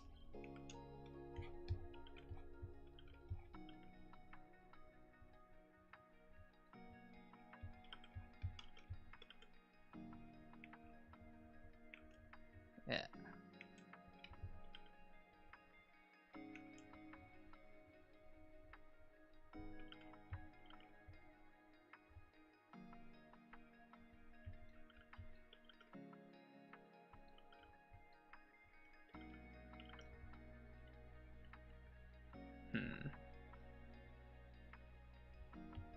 Does it have a playlist on the old channel? It probably does, but I don't remember.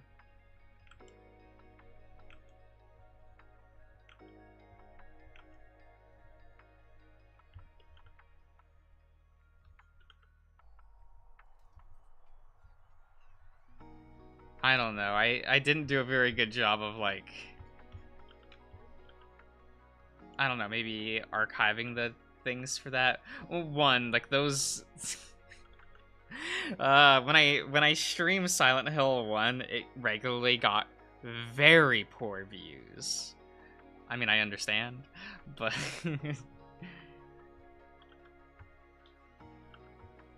so I might have just like not cared enough to properly put it in a playlist.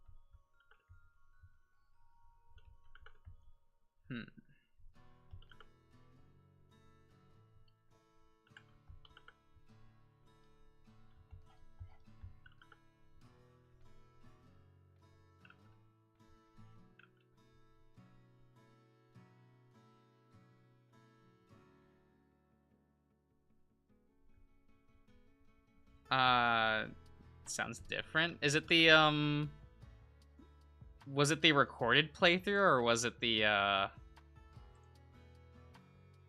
streams I did? Here, let me demo.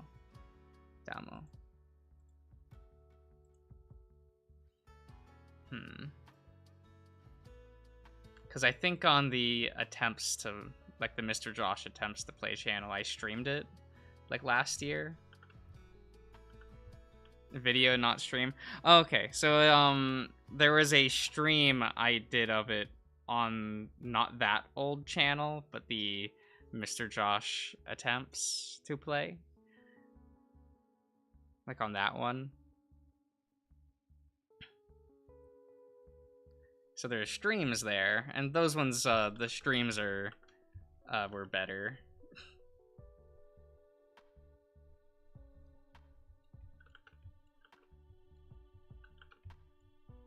At least I think so. Because the recorded playthrough I did at the same time as, like... So the reason why I sound different in the old videos is because I did that playthrough around the time I started the password playthrough.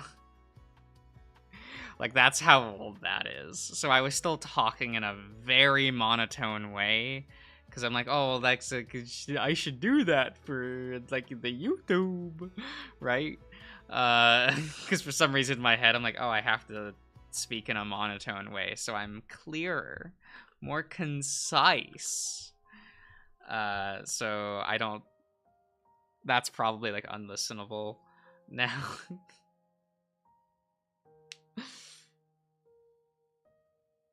Is what it is.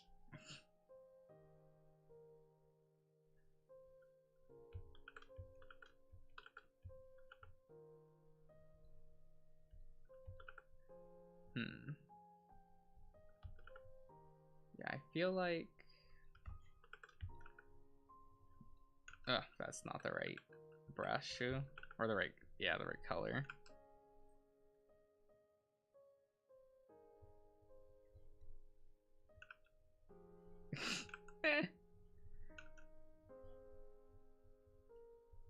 No, it's okay, Cirrus. You saved it.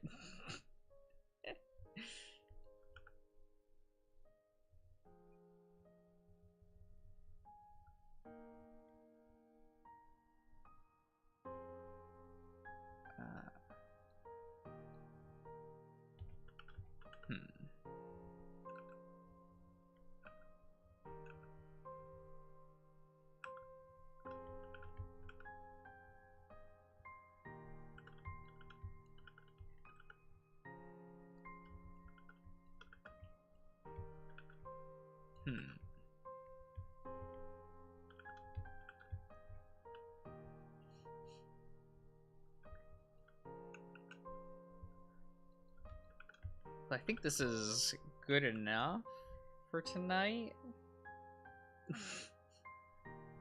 I'm probably gonna go get something to eat, so I'll end the stream here. I hope you've all enjoyed. Hopefully I see you guys around.